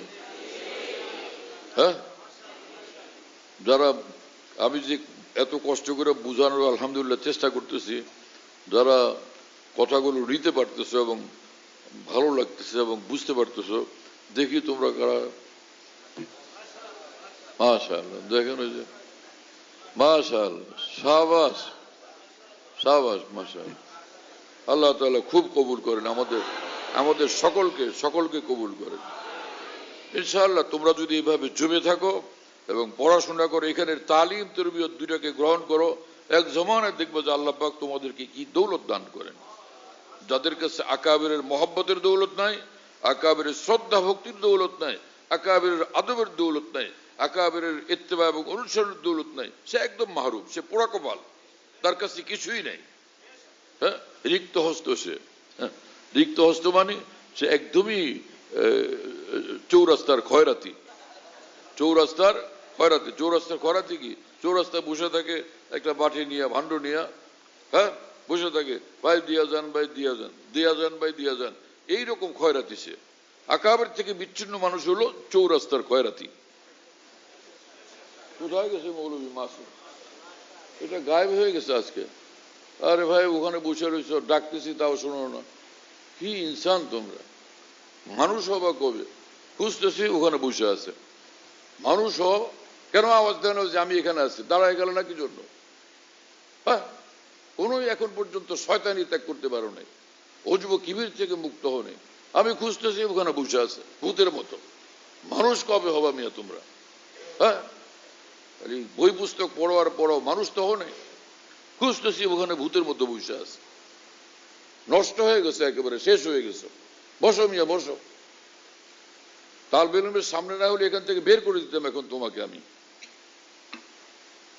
তরবিয়ত নেই, কিছু নেই, এক একজন হুজুর হয়ে বসে আছে। সব বই পুস্তক পড়ার মোল্লা, আলেমী দ্বীন সাচ্চা নায়েব রাসূল কোথায় পাওয়া যায় এখন? একদমই কম। বই পুস্তক পড়ানোর হুজুর পাওয়া যায় অনেক, কিন্তু আলেমী দ্বীন নায়েব রাসূল খুঁজে পাওয়া মুশকিল ব্যাপার। কি আশ্চর্য মানুষ, তাকে খোঁজা হইতেছে। এই পোলাবান জোয়ান মানুষ ওখানে বসে আছে দম বন্ধ করে। মানুষের চরিত্র এটা তোমার? হ্যাঁ, আল্লাহ তাআলা আমাদের সকলকে আল্লাহ ওয়ালা বানায় দেন। হ্যাঁ, আল্লাহ ওয়ালা বানায় দেন। হাকিমুল উম্মত মাওলানা আশরাফ আলী থানভী রহমতুল্লাহ আলী বলেন, নূরে ফাহম किसी फानी फिल्लाह बाकी बिल्लाह की सोबत के बिदून हासिल नहीं होता। हाँ, যে আল্লাহ পাকের দ্বীনের নূর ওয়ালা বুঝ পয়দা হয় না কোন ফানি ফিল্লাহ বাকি বিল্লাহর সোহবত ব্যতীত। ফানি ফিল্লাহ বাকি বিল্লাহর সোহবত ব্যতীত। ফানি ফিল্লাহ কি? আল্লাহকে ছাড়া কিচ্ছু বোঝে না। আল্লাহর মর্জির উপরে, আল্লাহর সন্তুষ্টির উপরে, হ্যাঁ, সে উৎসর্গিত। বাকি বিল্লাহ, এখন সে একদম শরীয়তের সঙ্গে একাকার হয়ে গেছে। কথা বুঝতেছেন প্রিয় বন্ধুরা? হযরত হাজী ইমদাদুল্লাহ মুহাজির মক্কি রহমতুল্লাহ আলাইহির নিকট মক্কা শরীফে গেছেন ভারত থেকে এক লোক, হাজী সাহেব রহমানের ভক্ত। তো সাক্ষাৎ করলেন, কথা বললেন, হজ করছেন, ইনি এখন দেশে ফিরে আসবেন। হাজী ইমদাদুল্লাহ মুহাজির মক্কি রহমতুল্লাহ আলাইহি বললেন ওই লোকটাকে, মৌলভী রশিদ আহমদ গঙ্গুহি অনেক দিন থেকে আমার সঙ্গে কোনো যোগাযোগ করে না, হালাত জানায় না, হ্যাঁ, তাকে আমার সালাম বলবা আর এই খবরটা পৌঁছায়। ওই লোক আসছে ভারতে, হযরত মা রশিদ আহমদ গঙ্গুহি রহমার সঙ্গে দেখা করে এই কথাটা জানাইছে। হযরত গঙ্গুহি চিঠি লিখছেন, হযরত জি, আমি আপনাকে কি আমার হালাত জানাবো, হালত তো কিছু দেখি না। আপনার সোহবতে চিল্লা লাগাইলাম, 40 দিন থাকলাম আলহামদুলিল্লাহ। তো আপনার সোহবতে থাকার পর আমার এখন বর্তমান অবস্থা হলো যে শরীয়ত তবিয়ত বন গই, শরীয়ত তবিয়ত বন গই। আমার তো কোনো হাল নাই, এইটুকু আমি দেখতেছি, শরীয়ত তবিয়ত বন গই। হ্যাঁ, যে শরীয়ত যা বলে আমার অন্তর তাই বলে, আমার এই দিলটাও তাই বলে, কোনো আর দূরত্ব নাই। শরীয়ত যা বলে আমার তবিয়ত তাই বলে, শরীয়ত যা বলে আমার তবিয়ত, আমার মনও তাই বলে। শরীয়ত যে কথা বলে আমার হৃদয় সেটাই চায়। হ্যাঁ, শরীয়তের যে সিদ্ধান্ত আমার এই হৃদয়েরও সেটাই সিদ্ধান্ত। শরীয়তের কাছে যেটা চূড়ান্ত আমার নিকট সেটাই চূড়ান্ত। শরীয়তের কাছে যেটা প্রিয় আমার নিকট সেটাই প্রিয়। শরীয়তের কাছে যেটা ঘৃণ্য আমার কাছে সেটাই ঘৃণ্য।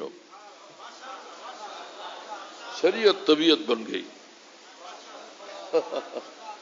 শুনতেছেন প্রিয় বন্ধুরা? আল্লাহু আকবার।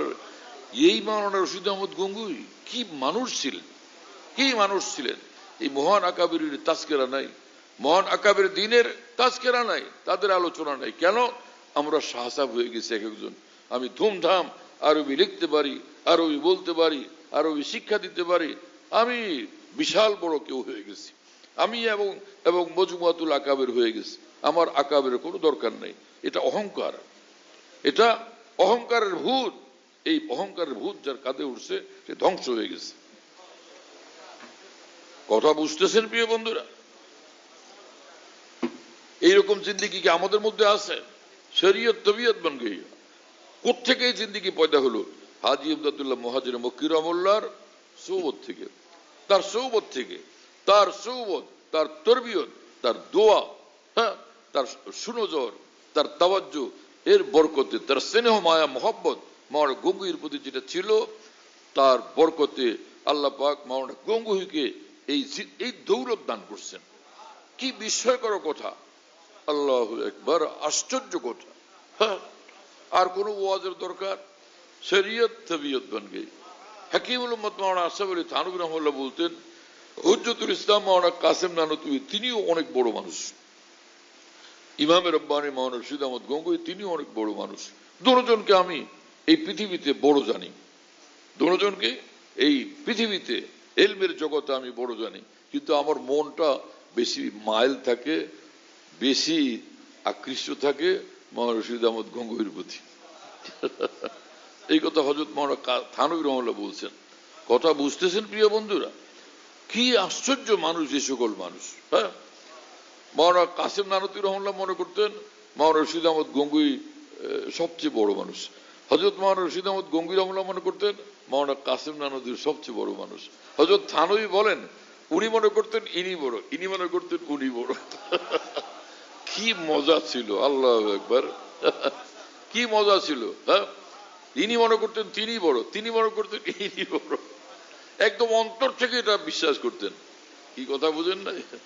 তো একজন যদি আরেকজনের প্রশংসা করতেন, উনি বসে বসে ভাবতেন যে কি বলে, নিজে কোথায় আকাশের ঊর্ধ্বে আর আমি এখানে একটা ওই টিলার মধ্যে বসে রয়েছে, কয়ে আপনি অনেক ঊর্ধ্বে, এরকম মনে করতেন একজনে। উনি আকাশের ঊর্ধ্বে, আমি টিলার উপরে বসা। আমার দেখে বলো যে আপনি আল্লাহ কোথায় ঊর্ধ্বে আছেন। দুজনের সঙ্গে এরকম ধারণা করতেন, ইনি আকাশের ঊর্ধ্বে, আমি টিলার উপরে বসে রয়েছি। এইরকম অবস্থা ছিল দুইজনের। একবার হুজ্জতুল ইসলাম মাওলানা কাসেম নানুতুর রহমতুল্লাহ, হ্যাঁ, মাওলানা রশিদ আহমদ গঙ্গুর রহমতুল্লাহকে বললেন যে হযরত, ফিকহে এবং ফতোয়ায়, ফিকহে এবং ফতোয়ায়, শরীয়তের আইন শাস্ত্রে আল্লাহ তাআলা এত ইলম আপনাকে দিয়েছেন, হ্যাঁ, আমার বড় ঈর্ষা লাগে। আহা, আপনার মতো যদি আমি হইতে পারতাম। এটা কে বললেন? মাওলানা কাসেম নানুতুর রহমতুল্লাহ। কথা বুঝে নাই?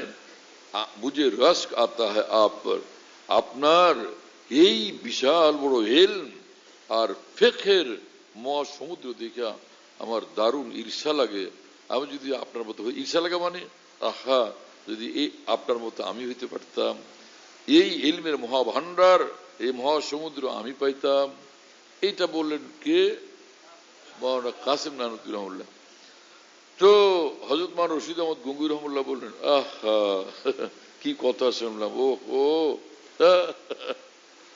যে আমার কয়টা মসলা মসাইল মুখস্থ হয়েছে, আমার কয়েকটা মসলা মসাইল একটু জানাশোনা আছে, এইটা দেখে আপনার ঈর্ষা লাগে না?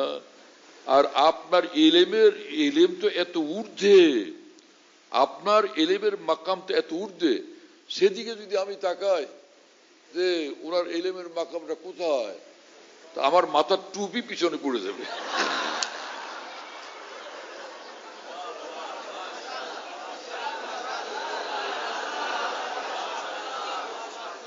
কিন্তু তারপরও আমার কোনোদিন ঈর্ষা লাগে নাই, ঈর্ষা লাগে নাই, কারণ আমি জানি যে এই পর্যন্ত পৌঁছা আমার জন্য সম্ভব না। এই আদার ব্যাপারে জাহাজের খবর লওয়ার দরকারটা কি? চিন্তা করতে পারে? আল্লাহু আকবার। এক একজনের তাওয়াজু এবং বিনয়ের স্তর কি জিনিস! আল্লাহু আকবার। কি মানুষ ছিলেন মহান আকাবের দিন, চিন্তা করা যায় ভাই?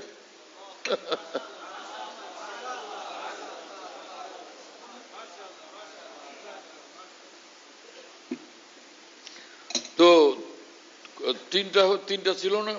একটা হলো শরীয়ত তবিয়ত বন গई, ये एक हालत। আরেকটা হলো कुरान और हदीस के नुसूस में कहीं कोई तारुज नजर नहीं आता।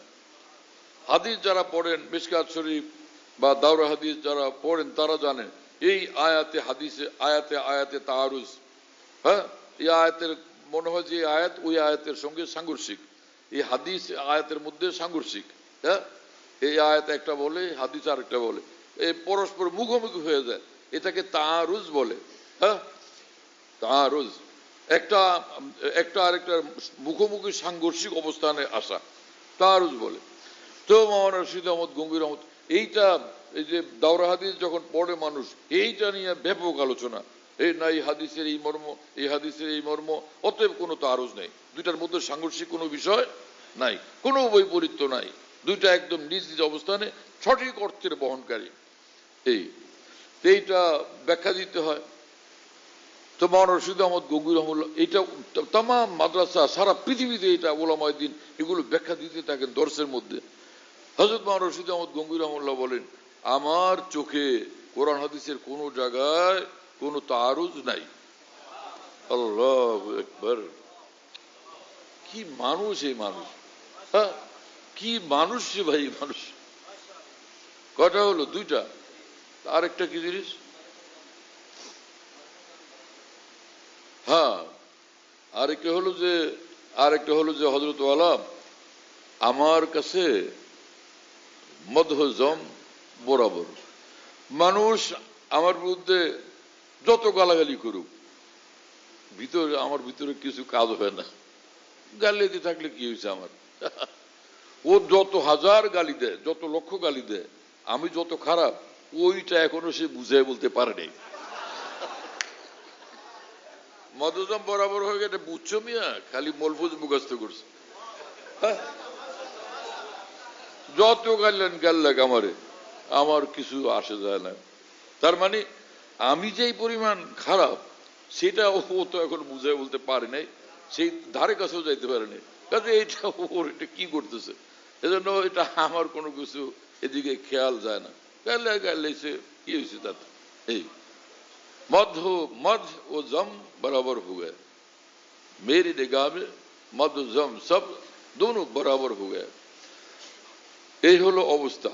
সে যত গালি দিল, আমি জানি যে ওর আরো 10 লাখ গালি দেওয়ার পরও আমি যত খারাপ এটা এখনো বুঝাই বলতে পারতেছে না। বুঝতেছে মাওলানা লুৎফুর রহমান? হ্যাঁ, হযরতে মোশেফ এটার অর্থ কি এখন বুঝো। আর হলো কেউ আমার প্রশংসা করলো, ওইটা আমাকে কোনো স্পর্শ করে না। কেউ আমাকে প্রশংসা করলে ওর প্রশংসা, ও ভালো মানুষ, যেটা ও বুঝছে সে প্রশংসা করে, কিন্তু আমি তো আমি মান আনাম কে মান দানাম, আমি যা সেটা তো আমি জানি। ও প্রশংসা করলে যে হজরতওয়ালা এবং কেবলা কাবা এবং কুতবে আলম, হ্যাঁ, কুতবুল আকতাব এবং সৈয়দুল আবাদিলা, হ্যাঁ, আবদালদের সর্দার কুতবুল আকতাব এবং গাউসে আজম, কুতবুল এরশাদ, ফকিহে আজম, আবু হানিফায় জামানা, এগুলো সব বলতো মানুষ। তো এগুলো তো আমার কিছু, এটা আমাকে স্পর্শ করে না। মানে নিজেকে এতটা নিকৃষ্ট মনে করতেন, এই সকল প্রশংসার এতটা অযোগ্য মনে করতেন। কথা বুঝতেছেন প্রিয় বন্ধুরা? হ্যাঁ, এজন্য মানুষ প্রশংসা যার করা হয়, এই ধরনের মানুষ দুই রকম। এক ধরনের মানুষ হলো প্রশংসা করলে ফুলে যায়। রাসূলুল্লাহ সাল্লাল্লাহু আলাইহি ওয়াসাল্লাম বলছেন, তোমার সামনে যদি কেউ প্রশংসা করে ফাহসু ফি ফিহি তুরাব, হ্যাঁ, ওর মুখের মধ্যে মাটি দিয়ে দাও। কি আমার শায়েখ রহমুল্লাহ বলতেন, এই হাদিসের অর্থ যদি এই হয় মাটি দিয়ে দাও ওর মুখে, তো তাহলে তো সে সাহাবায়ে কেরাম একজন আরেকজনের প্রশংসা করতেন। তো কেউ কি কোনোদিন মাটি তুলে তার গালের মধ্যে ভরে দিছে কেউ? হ্যাঁ, এই হাদিসের মর্ম তাহলে কি? হাদিসের মর্ম হলো ওর কথার উপরে নজর দিও না, ওর কথার উপরে নজর দিও না। তুমি তোমাকে দেখো, তুমি কে? হ্যাঁ, উজুদুকা জাম্বুন, আমি আপাতমস্তক পাপে ডুবা, আপাতমস্তক আমি পাপে ডুবা। আরেকজনের প্রশংসা আমি নিজে প্রভাবিত হব কেন? কি কথা বুঝেন নাই? কিন্তু রাসূল আকরাম সাল্লাল্লাহু আলাইহি ওয়াসাল্লাম আরেক হাদিসে বিষয়টাকে আরো স্পষ্ট করে বলছেন, ইজা মুদিহাল মুমিনু রাবা ঈমানুহু, ইজা মুদিহাল মুমিনু রাবা ঈমানুহু। একজন কামেল মুমিন, কামেল ওলি আল্লাহ, তার যখন প্রশংসা করা হয় তার ঈমান আরো বৃদ্ধি পায়, ঈমানের নূর আরো বৃদ্ধি পায়, ঈমান আরো সতেজ হয়, আল্লাহর সঙ্গে সম্পর্ক আরো গভীর থেকে গভীর হয়, আরো ঘনিষ্ঠ থেকে ঘনিষ্ঠতর হয়। হ্যাঁ, ঈমানের যে স্তরে ছিল সে আরো ঊর্ধ্বে উঠে। কিভাবে? যে সে মনে করে যে আল্লাহ রে, আমি এত দোষে ডুবা, আর ওই মুসলমান ভাইয়ের নজরকে আল্লাহ তাআলা এরকম বানায় দিয়েছেন, আমার সবগুলো সত্তার উয়ুব আল্লাহ, দোষ গোপনকারী আল্লাহ, আমার সবগুলো দোষ তার নজরে গোপন, নজর থেকে গোপন করে দিয়া সে ওর নজরকে, আমার দোষগুলোকে এই সৌন্দর্যে রূপান্তরিত করে দিয়েছেন। এটা করছেন আমার আল্লাহ। তো ঈমান কতটা বাড়লো? আমি পাপী, পাপিষ্ঠ, আমাকে তিনি তার নজরে এত সুন্দর, এত নির্দাক, এত নিখুঁত, এত মার্জিত, এত নূরে আলোকিত বানায় দিয়েছেন।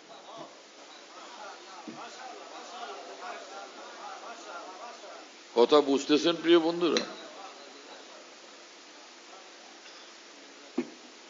বড় বড় আকাবের দ্বীনের সামনে যখন প্রশংসা করা হইতো, তো তারা কি করতেন সেটাও দেখার তো হয়ে গেছে। হ্যাঁ, যে ভারতের বিখ্যাত আলেমে দ্বীন জবানে কাসিম নানুতুবি, হ্যাঁ, হাকিমুল ইসলাম আল্লামা কারি তেব সাহেব রহমতুল্লাহ আলাইহি একবার ফরিদাবাদ মাদ্রাসায় তশরিফ আনলেন। আমি সেখানে উপস্থিত ছিলাম শ্রোতা মণ্ডলীর মধ্যে।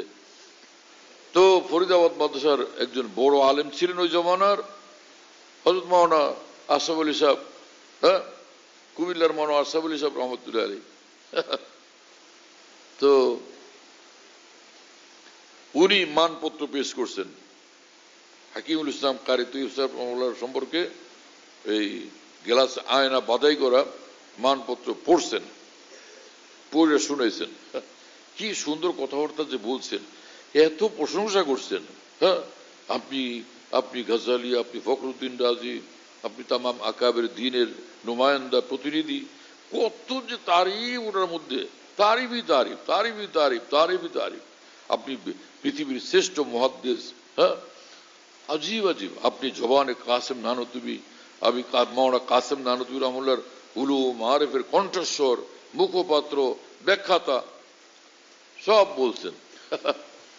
উনি পুরা সবটা মানপত্র পড়া শেষ করে যখন থামছেন, তো হযরত আল্লামা কারি তৈয়ব সাহেব রহমতুল্লাহ बोलन जे माशाअल्लाह आपकी सलाहियत का मुझे पता चला। बहुत दिल खुश हुआ कि आपकी सलाहियत का मुझे पता चला। भाई আপনি কত সুযোগ্য মানুষ, আপনার এই মানপত্রের মাধ্যমে সেটা আমি উপলব্ধি করতে পারছি। মাশাআল্লাহ, চিন্তা করতে পারতেছেন, নিজের উপর কোনো নজর নেই। এই হচ্ছেন আমাদের মহান আকাবের দ্বীন। কি বলবো ভাইরা। মাওলানা ফয়জুল্লাহ গেল কোথায়? হ্যাঁ, তুমি এবং মাওলানা তৈয়ব তোমরা মিলে একটা উদ্যোগ নাও যে যেদিন এখানে জামিয়াতে মাসিক ইজতেমা হবে, সারা দেশব্যাপী যেখানে আমাদের আহবাব মুহিবিনরা আছে, ওলামা ইকরাম, তারা নিজ নিজ জায়গাতে ওলামা মিলে এক জায়গাতে বসবে এবং লাইভ প্রোগ্রাম তারা সেখান থেকে লাউড স্পিকার লাগায়, মাইক লাগায় সেখানে শুনবে। তো সারা দেশের জন্য একটা তরবিয়তি নিজাম হলো। হ্যাঁ, কত সফর করা যায় ভাই, শরীরে তো কুলায় না, জানে তো কুলায় না।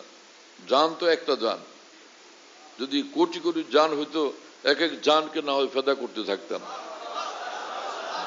জান তো একটা জান, তাও মরা ধরা জান।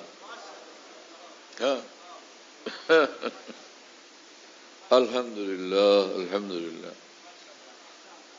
হ্যাঁ, আমাদের নায়েবে মোহতামিম সাহেব বলছেন যে মাসিক ইজতেমা এখানে 9টা পর্যন্ত, 9টা আবার এশার জামাত হয়। আমি বললাম যে ভাই 9:30 পর্যন্ত করলে ঠিক আছে কিনা? বলে ঠিক আছে। সেজন্য আমি বারবার দেখো না যে ঘড়ি দেখতেছি, আর একটা টাইম টেবিল নির্ধারিত থাকলে ফায়দা, বহুমুখী ফায়দা এর মধ্যে। আর নাহলে সরকারিভাবে বলতে থাকলে কুল নাই, কিনারা নাই, পেরেশান হইতে থাকে মানুষ। আর একটু শুনবা না, থামবো।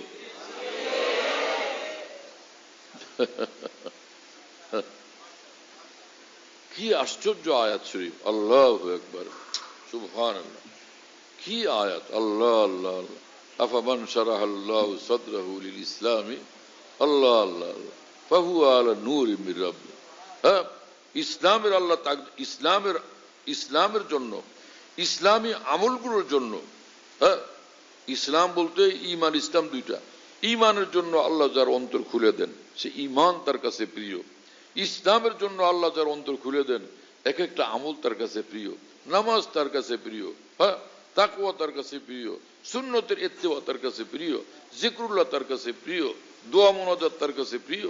হ্যাঁ, এবং মহান সাহাবা ইকরাম রাজি, আম্বিয়া ইকরাম আলাইহিস সালাতু ওয়াস সালাম, বিশেষভাবে মুহাম্মদুর রাসূলুল্লাহ সাল্লাল্লাহু আলাইহি ওয়াসাল্লাম তার কাছে সবকিছুর চেয়ে বেশি প্রিয়।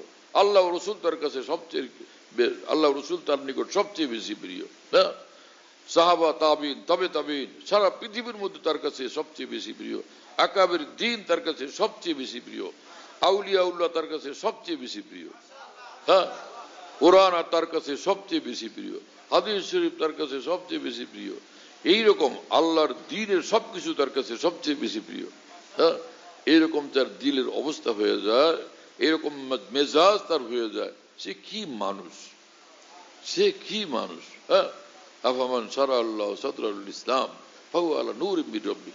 তার সে যখন উযু করে, উযু নূরওয়ালা, সমগ্র উযু নূরওয়ালা, তার নামাজ নূরওয়ালা, সিজদা নূরওয়ালা, রুকু নূরওয়ালা, কিয়াম নামাজের মধ্যে দাঁড়ায় আছে নূরই নূরের ভিতরে, অসীম নূরের মধ্যে ডুবে আছে।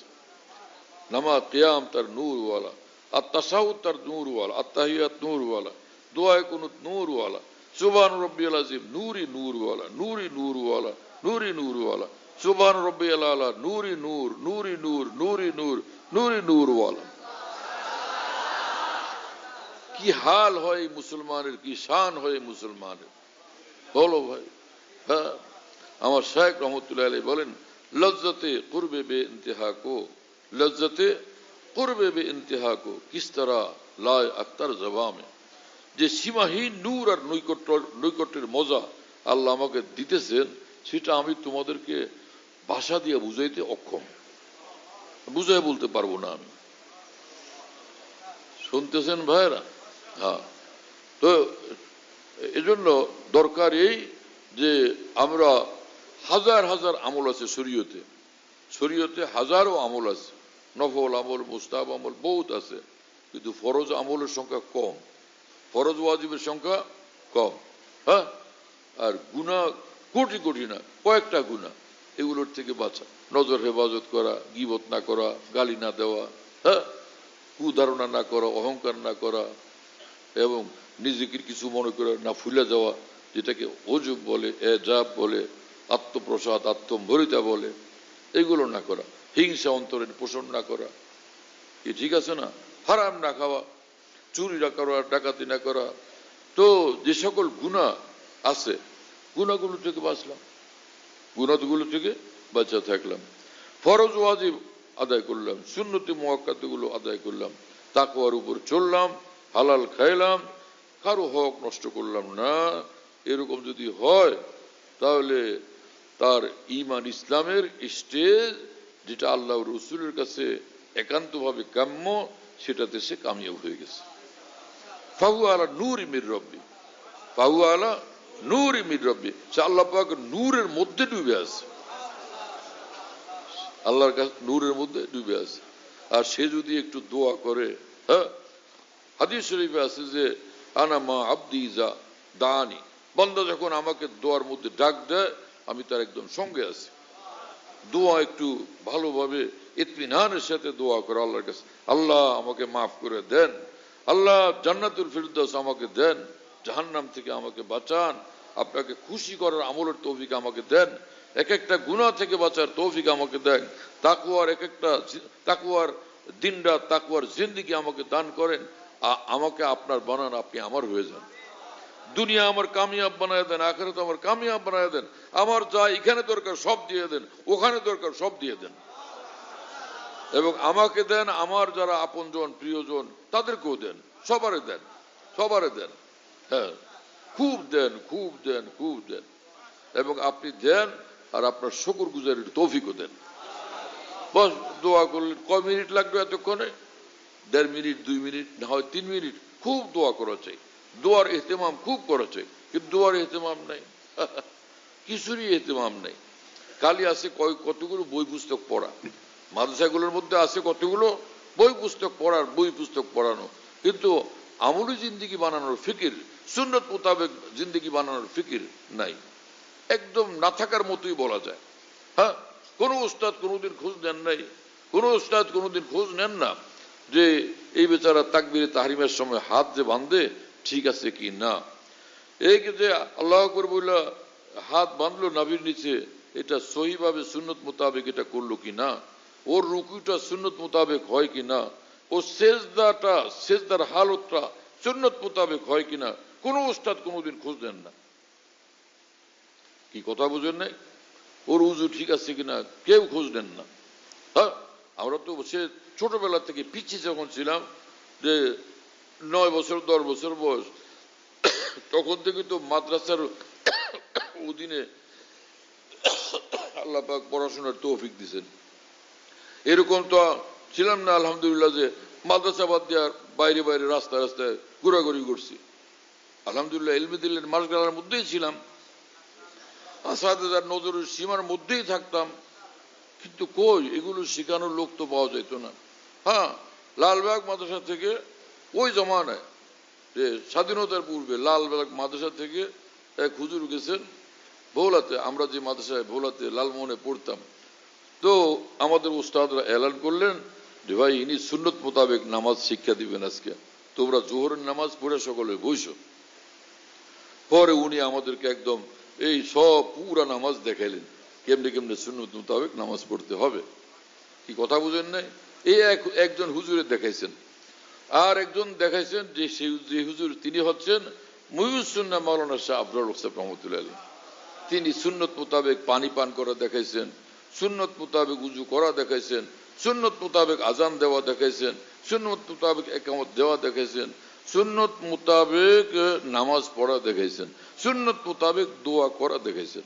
এই মানুষটা, হ্যাঁ, এইটা তো এক দুজন মানুষ কেন হবেন, সমস্ত আসাতিজা কেরামের তো উচিত যে তোলাবায়ে কেরামের এরকম আমলগুলো সুন্নত মোতাবেক কিনা এটা দেখা এবং এটা নিগরানি করা, তত্ত্বাবধান করা, এটার পরিচর্যা করা, সুন্দরভাবে তাদের আমলগুলো এরকম হয়।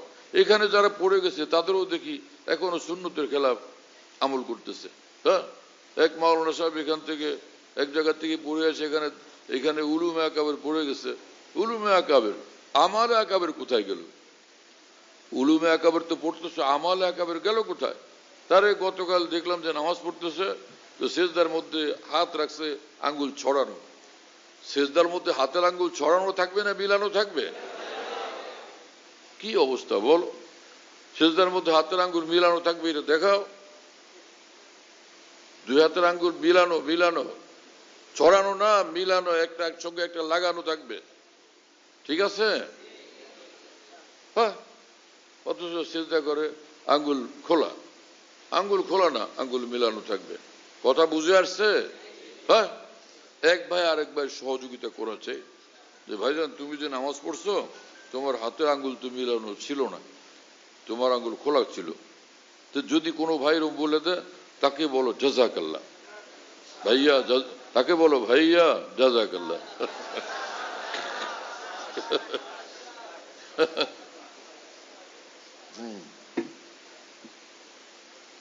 আর রুকু থাকবে পিঠ সোজা, মাথা পিঠ এবং কোমর একদম বরাবর সোজা থাকবে না, সেটাও দেখা যায় না।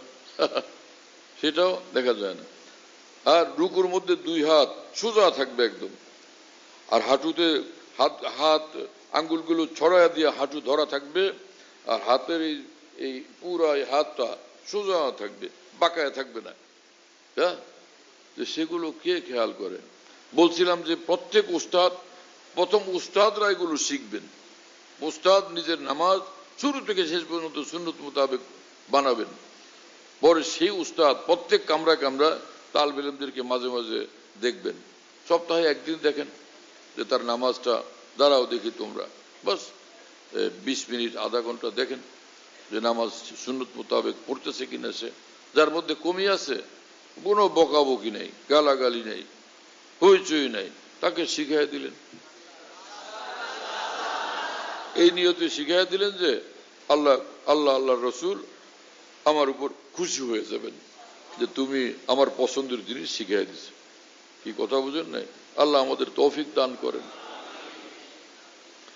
তা আমরা কি আয়াতে পাকে আল্লাহ যে কথা বলছেন, আফামান শারাহাল্লাহু সাদরাহু লিল ইসলাম ফাহুয়া আলা নূরিম মির রাব্বি, যে ঈমান যার মধ্যে খুব একদম ইখলাসের সাথে তার মধ্যে ঈমান আছে, হ্যাঁ, আর একটা হলো যে ইসলামের আমলগুলো তার মধ্যে আছে। ইসলামের আমল তো সব, কিন্তু কমপক্ষে এতটুকু ফরজ ওয়াজিব গুলো আছে, তাকওয়া আছে। এরপরে আর কি বাড়লে অসুবিধা? কখনো 2 রাকাত পড়ে ফেললাম, এশার নামাজের সুন্নত পড়লাম, এরপরে বেতের তো আছে। রাসূলুল্লাহ সাল্লাল্লাহু আলাইহি ওয়াসাল্লাম বলছেন রাতের সব নামাজের শেষে হবে বেতের। তাহলে আমি যে ভোর রাত্রে তো আমরা উঠতে পারি না, চলো এখনই 2 রাকাত 4 রাকাত পড়ি, কমপক্ষে 2 রাকাত তো পড়ি তাহাজ্জুদের নিয়তে। তো 2 রাকাত পড়লাম। হ্যাঁ, রাসূলুল্লাহ সাল্লাল্লাহু আলাইহি ওয়াসাল্লাম বলছেন খায়রুল আমালে মা দাওয়ামা আলাইহি সাহিবুহু, খায়রুল আমালে মা দিমা আলাইহি ওয়া ইন কাল্লা। যে আমল নিয়মিত করে, পরিমাণ কম হলো, এটা অনেক বড় ফল দিবে, অনেক বড় সুফল দিবে। রাসূল আকরাম সাল্লাল্লাহু আলাইহি ওয়াসাল্লাম বলেন এই কথা। হ্যাঁ, এক লোক মাসে একদিন দেখা করে, আরেক লোক বছর একদিন দেখা করে, প্রতি বছরই করে, গ্যাপ নাকা করে না, প্রতি বছর করে। হ্যাঁ, আরেক লোক সপ্তাহে একদিন দেখা করে নিজের শাইখের সঙ্গে, আরেকজনে প্রতিদিন দেখা করে। কার প্রতি শাইখের মহব্বত বেশি হবে? কে বেশি উপকৃত হবে? কার প্রতি শায়েখের মহব্বত বেশি হবে? যে বার্ষিক সাক্ষাৎ করে, মাসিক সাক্ষাৎ, সাপ্তাহিক সাক্ষাৎ, হ্যাঁ, প্রতিদিন সাক্ষাৎ যে করে, তো তার প্রতি মহব্বত বেশি হবে না? কিন্তু ও আসে যে আইসা 10 মিনিট পরে চলে যায়, আমি খুব ব্যস্ত থাকি, অনেক কাজ হুজুর, মন তো চায় যে সারাদিন বসে থাকি আপনার কাছে, পারি না, আহারে আমার কপাল, আমি পোড়া কপাল, মনের ব্যথাগুলো বইলে 10 মিনিট পরে সে চলে যায়। কিন্তু রোজ আসে, পরিমাণ কম কিন্তু প্রতিদিন করে। আর ওই লোক যা আসে বার্ষিক, আইসাই যে সকালে আসে সন্ধ্যা পর্যন্ত বসে থাকে। আর ওই যে মাসিক যে আসে সেও সকালে আসে সন্ধ্যা পর্যন্ত বসে থাকে, সাপ্তাহিক যে আসে সকালে আসে সন্ধ্যা পর্যন্ত বসে থাকে, এত লম্বা। কিন্তু এই লোক যে আসে রোজ আইসা 10 মিনিট, তো মহব্বত কার প্রতি বাড়বে শায়েখের? হ্যাঁ, যেই বান্দা নিয়মিত আল্লাহকে কোনো আমলের দ্বারা খুশি করার চেষ্টা করে, আল্লাহ পাক দেখেন যে আমার এই বান্দা রোজ আমাকে খোঁজ করে, রোজ আমাকে তালাশ করে, রোজ আমার দরবারে খাস ভাবে হাজিরা দেয়। আল্লাহ পাকের তার প্রতি খাস নজর আল্লাহ পাকের তার উপর পড়ে এবং খাস ভাবে আল্লাহ পাক তাকে দেখেন, এটা আমার খাস বান্দা। 2 রাকাত পড়া যাবে না? মুশকিল লাগে? হযরত হাকিমুল উম্মত থানভী রাহমাতুল্লাহি আলাইহি বলেন, তাহাজ্জুদের সর্বশ্রেষ্ঠ, সবচেয়ে আফজল সময় হলো ভোর রাত। কিন্তু সেটা যদি তোমরা না পারো, তাহাজ্জুদ কেন ছাড়বা? কারণ এশার নামাজের পরে তাহাজ্জুদের ওয়াক্ত শুরু হয়ে যায়। অন্তত এই এশার নামাজের সুন্নতের পরে এই সময় 2 রাকাত 4 রাকাত পড়ে নাও, তাহলে তুমিও তাহাজ্জুদ গুজার, বান্দাদের মধ্যে অন্তর্ভুক্ত। এটা কি কম বড় খুশির বিষয়? হ্যাঁ, এটা আমরা করতে পারবো না ইনশাআল্লাহ। 5 ওয়াক্ত নামাজ ঠিক মতো পড়বো ইহতিমামের সাথে, ডাকাডাকি করা, হুজুরে পাহারা দেওয়া, এই চলো, এই কেউ থাকলা নাকি, ও আবার পলায় রয়েছে ওইখানে, হ্যাঁ, আবার বাতি নিভে দিলে ওই ফাঁকে আবার একটু আলাপ সালাপ, একটু কথাবার্তা বলে নেওয়া, যে সকল কথা এখনো কারোর কাছে বলা যায়নি আমরা গোপনে আলাপ করে নিই। আরে ভাই, নামাজের টাইম, সে সময় নামাজে চলো। কিছু লোক এরকম আছে, একজন নামাজে যাইতেছে জামাত ধরার জন্য বা নামাজ পড়ার, জামাতে নামাজ পড়বে, আরেকজন রাস্তা রাস্তায় বলে আমি একটু কথা বলবো, আমার জরুরি কথা। এটা কাজ করলা তুমি? এই লোক যখন নামাজে চলছে, এখন তাকে আল্লাহর দিকে মুতাওয়াজ্জে থাকতে দাও, তার কলবের তাওয়াজ্জু, কলবের মনোযোগ আল্লাহর দিকেই থাকুক। এখন এটাকে কেন বাধাগ্রস্ত করতেছে? অনেক মানুষ এভাবে ডিস্টার্ব করতে থাকে, একটু কথা বলবে, মসজিদে যাবে সেই সময় কিসের কথা, অনেকে আবার মসজিদে বসে থাকলে কানে কানে কথা বলতে চায়, হুজুরের লাগে জরুরি কথা কই। হুজুর ওখানে তোমার জরুরি কথা শুনতে গেছে নাকি আল্লাহর সঙ্গে মশগুল থাকার জন্য গেছে? ফের ওইখানে তাকে কেন ডিস্টার্ব করো, সেখানে কেন বাধা তৈরি করতেছে? আল্লাহ পাক জাল্লা জালালু ওয়া আমাদেরকে কবুল করেন। বাস নিজেকে তৈরি করি আল্লাহ পাকের জন্য।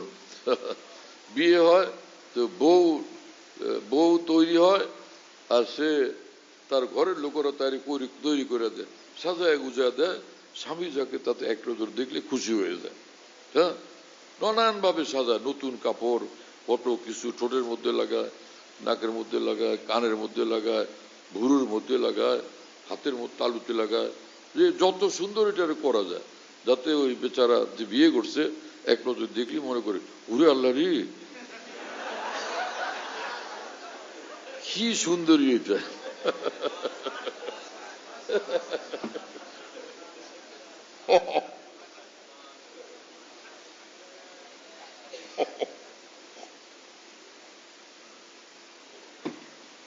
এক এক বান্দা নিজেকে, হ্যাঁ, তাকওয়ার দ্বারা, আমলের দ্বারা, নেক আমলের দ্বারা এমন ভাবে বানানো চাই, আল্লাহ পাক দেখলে, কালকে আমাদের ফেরেশতারা দেখলে মনে বলেন যে ওরে আল্লাহ রে, কি সুন্দর হয়ে আসছে এটা। আর আল্লাহ পাক এক নজর দেখেই খুশিতে হাসে দেন। হ্যাঁ, যাও তুমি জান্নাতে যাও, তো জলদি যাও, যাও জান্নাতে যাও। রব্বুল আলামিন আমাদেরকে কবুল করেন। এত সত্ত্বেও, এত চেষ্টা ফিকির ইহতিমাম সত্ত্বেও শয়তান মানুষের সঙ্গে লাগাই আছে। যে যত বেশি ঊর্ধ্বে উঠে যায়, শয়তান তারা আরো ঘিরে ধরে। হুজুর তো অনেক আগে গেছে, ওরে শোয়া। কি কথা বুঝেন নাই? ওরে শোয়া। তো এইরকম ঝামেলা নফস এবং শয়তান দুজনে মিল্লা করে। মাওলানা কাসিম নানুতুর রহমতুল্লাহ আলাইহি বলেন, नफ्स शैतान दोनों ने मिलकर हाय किया है मुझको तबाह, आए मेरे माওলা मेरी मदद कर, चाहता हूं मैं तेरी पनाह। আয় আল্লাহ, নফস এবং শয়তান দুই দুশমনিল্লাহ আমাকে বরবাদ করে ফেলছে। আয় আল্লাহ, আমি আপনার দুয়ারে আশ্রয় চাই, আমাকে আশ্রয় দেন, আমাকে মাফ করেন, দুনো শত্রু থেকে আমাকে বাঁচান। কি মানুষ! আল্লাহু আকবার। মাওলানা কাসেম নানুতুর এত বড় মানুষ, ফেরেশতাদের নজরে যিনি ঈর্ষণীয়, সেই মানুষ এইভাবে কাঁদতেছেন। আল্লাহর কাছে এটা তো বলি, হ্যাঁ, আর এই শের পারলে নোট করি, ফের দোয়ার মধ্যে বলি, নফস শয়তান दोनों ने मिलकर हाय किया है मुझको तबाह, आए मेरे माওলা मेरी मदद कर, चाहता हूं मैं तेरी पनाह। হ্যাঁ, মুনাজাতে মকবুলের শেষ দিকে আছে না, এই যে অনেক মুনাজাতের ফার্সি আসার, উর্দু আসার, ওখানে মাওলানা কাসেম নানুতুর রহমাতুল্লাহ মুনাজাতও আছে, ওটার মধ্যে আছে এটা। ঠিকানাও বলে দিলাম। বাস, আল্লাহ তাআলা কবুল করে। সবাই গুনাহ থেকে বাঁচবো তো ইনশাআল্লাহ? আচ্ছা, মাশাআল্লাহ, আল্লাহ তাআলা কবুল করেন। হ্যাঁ, 5 ওয়াক্ত নামাজ পড়ি ঠিক মতো, সুন্দরভাবে উজু করি। হাদিস শরীফ আছে ফাহসানাল উযুয়া, খুব সুন্দরভাবে উজু করে। হ্যাঁ, সুন্দরভাবে উজু করি, নামাজ সুন্দরভাবে পড়ি। আয়েশা রাদিয়াল্লাহু তাআলা আনহা বলেন, রাসূলুল্লাহ সাল্লাল্লাহু আলাইহি ওয়াসাল্লাম তাহাজ্জুদের নামাজ যে পড়তেন, হ্যাঁ, ফালা তাসআল আন হুসনিহিন্না, যেই নামাজ রাসূলুল্লাহ সাল্লাল্লাহু আলাইহি ওয়াসাল্লাম পড়তেন, আল্লাহ রে কি যে সুন্দর নামাজ, এই সৌন্দর্যের বয়ান দেওয়ার কথা আমারে বললো না তুমি, আমি পারবো না। এত সুন্দর নামাজ পড়তেন, এত সুন্দর কিয়াম, এত সুন্দর রুকু, এত সুন্দর সেজদা, কি যে ছিল রব্বুল আলামিন জানেন। আয়েশা রাদিয়াল্লাহু আনহা যেভাবে বলছেন, হ্যাঁ, আল্লাহ পাক সেই সুন্দর নামাজ পয়গম্বর সাল্লাল্লাহু আলাইহি ওয়াসাল্লামের আমাদেরকে নসিব করে দেন। তিনি তো তার মতো সুন্দর করে পড়ছেন। আল্লাহ আমাদেরকে উম্মত হিসাবে যেরকম সুন্দর করে পড়া উচিত, সেই মানের, সেই সর্বোচ্চ মানের সুন্দর নামাজ আমাদেরকে আল্লাহ পাক দান করেন। হ্যাঁ, তো মুহাক্কিক আলেম হওয়ার জন্য মেহনত করা চাই। মুহাক্কিক আলেম হওয়ার জন্য শুয়ে ঘুমায়, সবক বাদ দেয়, খালি ছুটি নেয়, খালি বাসায় যাওয়ার ধান্দা, এই মাদ্রাসায় কত থাকবো, কত খাবো, এগুলো তালিবে ইলমের চরিত্র। হ্যাঁ, আমরা তো সে আমাদের ছাত্র জীবনে সেই রমজানের পরে আসতাম, আবার কোরবানির বন্ধে যাইতাম, আবার সে আসতাম সে মাহির বন্ধে আবার যাইতাম, আবার আসতাম ষষ্ঠ মাহির বন্ধে আবার যাইতাম, আবার আসতাম সে সালানার বন্ধ দিলে তখন বাড়িতে গিয়া কয়েকদিন থাকতাম। তাও যে সারা দুনিয়া বিবি সায়ের ঘোরাঘুরি, আলহামদুলিল্লাহ তো করতাম না। কিতাবাদি সঙ্গে থাকতো, কিতাবাদি পড়তাম, মোতালা করতাম। এখন এই সপ্তাহ ছুটি চায়, বৃহস্পতিবার আসলে হুজুর একটু বাসায় যাই, হুজুররাও ছুটি দিয়ে দেয়। এইরকম তালিবে ইলম যে বাসায় যাওয়ার জন্য এত অস্থির, তুমি এলমের জন্য কেন এত অস্থির হও নাই? বাসায় যাওয়ার নেশা এত বেশি, এলমের জন্য তোমার এই নেশা কেন পয়দা হলো না? হ্যাঁ, মুহাক্কিক আলেমে দ্বীন হোক। যে একজনে যদি তুমি তরকিব বললা, একজনে বললো যে না এই তরকিব তো সহি না, তুমি তখন কসম করে বলতে পারবে, হ্যাঁ আপনি কি বলেন, এটাই তো তরকিব সহি। কি কথা বুঝো নাই?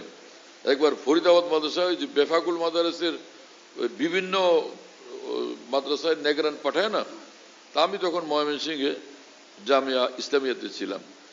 তো আমাকে ওই বেফাকুলরা মুরাকিবে আলা বানাইছে সিলেট দারুস সালাম মাদ্রাসার জন্য। তো আসছি ওখানে এক তরকিব নিয়ে লাগছে ঝগড়া, বস, সব একদিকে, আমি একলা একদিকে। কি কথা বুঝুন নেই?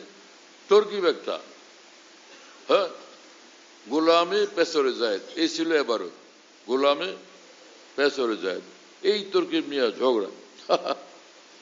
ওনারা তরকিব করেন কি, গোলাম মুজাব, পেছর মুজাফিলে, মুজাফিলে মিলে মুজাব, এরপরে জায়েদ মুজাফিলে। আমি বললাম এটা কোন তরকিব? কি তোমরা বুঝো না এটা? ওনাদের সকলের 10-12 জন, তারা ঢাকার বিভিন্ন মাদ্রাসার হুজুর, বড় বড় হুজুর, গোলামে পেছরে জায়েদ, গোলাম মুজাব, পেছর মুজাফিলে, মুজাব মুজাফিলে মিলে মুজাব, পরে হলো জায়েদ মুজাফিলে। আমি বললাম আল্লাহ এটা তো বিচ্ছিন্ন করে ফেলেন আপনি জায়েদকে আগে, মুজাফিলে থাকলো কই? তা আমি বললাম যে এরকম হবে না, গোলাম মুজাফ, হ্যাঁ গোলামে পেসর, পেসর আবার মুজাফ জায়েদের দিকে, তো পেসর আর জায়েদ মুজাফ মুজাফিলে মিললা ফের মুজাফিলে হয়েছে গোলামের। কি ঠিক আছে না? তোর কি ঠিক আছে? এখন আল্লাহর বান্দারা কোত্থেকে আসছে কে জানে, এইরকম মোল্লা আমি আর দেখি নাই। এই সবগুলো মোরাকেবে আলা তারা ওই তরকিব বলে, গোলাম মুজাফ পেসর মুজাফিলে, হ্যাঁ মুজাফ মুজাফিলে মিল্লা মুজাফ পরে জায়েদ মুজাফিলে। আমি বললাম আল্লাহ এটা কয় টয় কি? আমি বললাম এটা আরবিতে বলেন তো, আরবিতে বলেন, ফার্সিটা বাদ দিয়া। গোলামও হ্যাঁ ইবনে জায়দিন, এমন তরকিব বলেন। ওনাদেরকে বলে এটার তরকিব বলেন, ওইটারও ওইরকম তরকিব করে। হায় রে হায়, এটা নিয়ে লড়াই ঝগড়া দীর্ঘ সময় বুঝাইলাম আমি, তো কোনোভাবে ওনারা মানেন না। হট্টগোল। ময়মনসিংহের এক বড় মাদ্রাসার বিরাট নাম করা এক হুজুর, উনিও ছিলেন, উনিও ওইদিকে ওই গ্রুপে।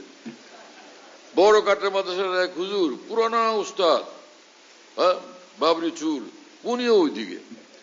পরে যুদ্ধ করতে করতে আমি এক পর্যায়ে বললাম যে আশ্চর্যের বিষয় মিয়া, কি আশ্চর্যের কথা, আপনারা সব একটা উল্টা তর্কের উপর একমত হয়ে গেছেন, এইরকম কাজ করেন আপনারা, কি আলেম হয়েছেন? খুব বিরক্ত হয়ে লম্বা সময় পরে যখন রাগ করলাম, তো এখন সব চুপ, সব চুপ। ওনারা সকলে আমাকে মহব্বত করেন, ওই জন্য আমি এরকম সাহস করে বলতে পারছি। পরে বড় কটার যে হুজুর, উনি একদম চেহারা মলিন করে মাথা নিচু করে বসে রয়েছেন। আমি পেরেশান হইলাম, কি রে ভাই, আমি কথাকে সুন্দর করে বলছি না বলছি, ওনাদের সম্মান রক্ষা করে তো আমার কথা বলা উচিত। পরে আমি বললাম হুজুর কি আমার উপর কষ্ট পাইছেন? না না না। আমি কি আপনার যে চেহারা মলিন এত বেশি? কয় না, আমি যে জন্য আমার মন খারাপ হয়েছে সেটা হলো এই বুড়া হয়ে গেছি, সারা জীবন তর্কিতে এরকম উল্টাটা পড়াইছি, এখন আমার মাথায় আসলো এই কথা, হায় রে হায়, এত তালবেলেমের হক নষ্ট করছে, আমার উপায় কি হবে? কালকে আমাদের আল্লাহর কাছে জবাব দেব কি? সেই কথা মনে পড়ে আমার মনটা ভীষণ খারাপ। আমি বললাম আল্লাহ কি কথা বুঝতেছেন? তো এইরকম ক্ষেত্রে কোন তরকিব, কোন অর্থ, কোন মফহুম, কোন এবারতের যখন বলা হবে, সেটার উপর যেন আমি বলতে পারি আল্লাহর কসম এটাই সঠিক মিয়া, আপনি ভুল করতেছেন, তখন বোঝা গেল এই জালেম মুহাক্কিক আলেম হয়েছে, এই জালেম মুহাক্কিক আলেম হয়েছে। আর যদি এতটা মজবুত না, ধরলে পরে খালি কাঁপতে থাকে, ভূমিকম্প আরম্ভ হয়ে যায় 7.2, তাহলে বোঝা গেল এই মোল্লা সহি মোল্লা না, আলেম হয়নি। তো মুহাক্কিক আলেম হবো ইনশাআল্লাহ। তাহলে মনোযোগ দিয়ে কিতাব পড়তে হবে, মোতালা করতে হবে, সবকে ঠিক মতো থাকতে হবে, তাকরার ঠিক মতো অবশ্যই করতে হবে, হ্যাঁ কোন রকমের সবকে ফাঁকি দেওয়া যাবে না। আর এত বেশি ছুটি নেওয়া এইরকম লোকের জন্য ঠিক হবে না। আল্লাহ তাআলা আমাদেরকে ইলমের নেশা দেন, আমলের নেশা দেন, আকাবির দ্বীনের শ্রদ্ধা ভক্তি মহব্বত আদব দান করেন। ওয়া আখিরু দাওয়ানা আলহামদুলিল্লাহি রাব্বিল আলামিন ওয়া সাল্লাল্লাহু আলা নবিয়্যিল কারীম। দোয়া করে দিন। আলহামদুলিল্লাহ রাব্বিল আলামিন ওয়াস সালাতু ওয়াস সালামু আলা সাইয়্যিদিল মুরসালিন ওয়া আলা আলিহি ওয়া আসহাবিহি আজমাইন। আল্লাহুম্মা সাল্লি আলা সাইয়্যিদিনা মাওলানা মুহাম্মদ ওয়া আলা আলি সাইয়্যিদিনা মাওলানা মুহাম্মদ ওয়া বারিক ওয়া সাল্লিম। আল্লাহুম্মা রাব্বানা আতি নুফুসানা তাকওয়াহা ওয়া যাক্কিহা আনতা খায়রু মান যাক্কাহা আনতা ওয়ালিয়্যুহা ওয়া মাওলাহা। আল্লাহুম্মা তাহহির কুলুবানা মিন গায়রিক ওয়া নাওৱির কুলুবানা বিনুরি মারিফাতিকা আবাদা। اللهم أصلح لنا شأننا كله ولا تكلنا إلى أنفسنا طرفة عين. اللهم ربنا أعنا بالعلم وزينا بالحلم وأكرمنا بالتقوى وجملنا بالعافية. اللهم إنا نسألك العفو والعافية في ديننا ودنيانا وفي أهلنا ومالنا. اللهم اجعلنا هداة مهتدين غير ضالين ولا مضلين. اللهم حبب إلينا الإيمان وزينه في قلوبنا وكره إلينا الكفر والفسوق والعصيان. اللهم ربنا لا تدع لنا ذنبا إلا غفرته ولا هما إلا فرجته ولا دينا إلا قضيته ولا مريضا إلا شفيته ولا حاجة هي لك رضا إلا قضيتها يا أرحم الراحمين. اللهم فقهنا في الدين وحببنا إلى الناس اللهم فقهنا في الدين وحببنا إلى الناس اللهم فقهنا في الدين وحببنا إلى الناس اللهم عظمنا في أعين الناس وحقرنا في أعين الناس اللهم اجعلنا في أعيننا صغارا وفي أعين الناس كبارا আল্লাহ আমাদের সকলকে মাফ করেন আয় আল্লাহ আমাদের ইলমের মধ্যে মজবুতি দান করেন ইলমে নূর দান করেন অন্তরে নূর দান করেন আফামান শারাহাল্লাহু সাদরাহু লিল ইসলাম ফাহুয়া আলা নূরিন মির রাব্বির মধ্যে আপনি যে খবর দিয়েছেন সেই খবর আমাদের মধ্যে কামেল মুকাম্মাল আপনি আমাদের মধ্যে বাস্তবায়িত করেন প্রতিফলিত করেন আমাদেরকে ইসলামের কামেল নূরের মধ্যে আপনি নিমজ্জিত করে দেন সম্পূর্ণ ডুবাইয়া দেন আমাদেরকে আমাদের तमाम মা বাপ ভাই বোন আত্মীয় স্বজন আমাদের স্ত্রী আমাদের সন্তানাদি আমাদের নাতি নাতিন সকলকে আল্লাহ একদমই কামেল নূরের ভিতরে ডুবাইয়া দেন কামেল নূরের মধ্যে ডুবাইয়া দেন কামেল নূরের মধ্যে ডুবাইয়া দেন আমাদের প্রতিটি নিঃশ্বাসকে নূরওয়ালা বানান আমাদের প্রতিটি চাহনিকে নূরওয়ালা বানান প্রতিটি আচরণকে নূরওয়ালা বানান আমাদের প্রতিটি উচ্চারণকে নূরওয়ালা বানান আমাদের প্রতিটি হারতকে নূরওয়ালা বানান আয় আল্লাহ আমাদের চলাফেরা উঠা বসাকে নূরওয়ালা বানান আমাদের ফিকিরকে নূরওয়ালা বানান জিন্দেগিকে নূরওয়ালা বানান আমাদের সব নেক উদ্দেশ্য পুরা করেন মুশকিল আসান করেন পেরেশানিগুলো দূর করে দেন আমাদের সব জরুরত গায়বী খাজানা থেকে পুরা করে দেন আমাদের দ্বীনি প্রতিষ্ঠানগুলো দ্বীনি মাদ্রাসাগুলো মারকাজগুলোর সব জরুরত গায়বী খাজানা থেকে পুরা করে দেন সব উলামায়ে দ্বীনকে আসতাফ ও আকাবির উম্মতের তরিকের উপর চলার তৌফিক দান করেন যে সকল উলামায়ে কেরাম আসতাফ ও আকাবির তরিকার বিরুদ্ধে বাইরে চলে গেছেন তাদেরকে তওবা করে আকাবির রাস্তায় ফিরে আসার জন্য তৌফিক দেন এবং কবুল করেন সকলের অন্তে আউলিয়া উম্মতের মহব্বত দান করেন আয় আল্লাহ আমাদের আসতাফ ও আকাবের তরজের উপরে তরবিয়ত করার তৌফিক আমাদেরকে দান করেন ভুল তার পথের তরবিয়তকে পরিহার করার তৌফিক দান করেন আমাদের দেশটাকে সুন্দর করেন সমৃদ্ধিশালী করেন এবং আমাদের দেশটাকে সব ফিতনা ফাসাদ বিপদাবোধ সব আশঙ্কাপূর্ণ বিষয়াদি থেকে আপনি মুক্ত করেন এবং হেফাজত করেন আয় আল্লাহ আমাদের দেশের দিন দিন উন্নতি অগ্রগতি সমৃদ্ধি দান করেন সমগ্র মুসলিম জাহানের দিন দিন উন্নতি অগ্রগতি সমৃদ্ধি দান করেন আমাদেরকে দিনদার নেককার বানান আমাদের দেশের প্রশাসন যারা পরিচালনা করেন সংসদ যারা পরিচালনা করেন রাষ্ট্র যারা পরিচালনা করেন সকলকে দিনদার বানান নেককার বানান আল্লাহ ওয়ালা বানান মুত্তাকি পরেজগার বানান আল্লাহ মুখী বানান আল্লাহ ওয়ালা বানান আখিরাতের ফিকির ওয়ালা বানান اللهم ربنا تقبل منا إنك أنت السميع العليم وتب علينا إنك أنت التواب الرحيم سبحان ربك رب العزة عما يصفون وسلام على المرسلين الحمد لله رب العالمين আমাদের ঢালকানগর খানকাহে যেখানে আমি আছি খানকা ইয়াদগারে হাকিমুল উম্মত মনে রাখো বলো খানকা ইয়াদগারে হাকিমুল উম্মত হাকিমুল উম্মতের স্মৃতি এখানে স্মরণকারী খানকা হ্যাঁ হাকিমুল উম্মতের কথাবার্তায় আলোচনা হয় আলহামদুলিল্লাহ একটা নাম কিন্তু তামাম আকাবের কথাই আলোচনা হইতে থাকে আলহামদুলিল্লাহ বাইতুল হক জামে মসজিদ ছাপড়া মসজিদ বলে 5 তলা বিল্ডিং ওটার নাম ছাপড়া মসজিদ সেই পুরানো নাম এটা আছে তো ছাপড়া মসজিদ সেখানে মাসিক ইজতেমা হয় প্রত্যেক ইংরেজি মাসের দ্বিতীয় বৃহস্পতিবার আসর থেকে শুরু হয় রাত 10টা পর্যন্ত 10:30 পর্যন্ত হয় তো ওখানে শরীক হওয়ার জন্য চেষ্টা করবেন ইনশাআল্লাহ খানকা বিডি এই অ্যাপস এটা খুলতে পারলে ওর মধ্যে বয়ান কবিতা বুকস ইত্যাদি সব একসঙ্গে পাওয়া যায় খানকা বিডি হলো এরকম স্পেলিং হলো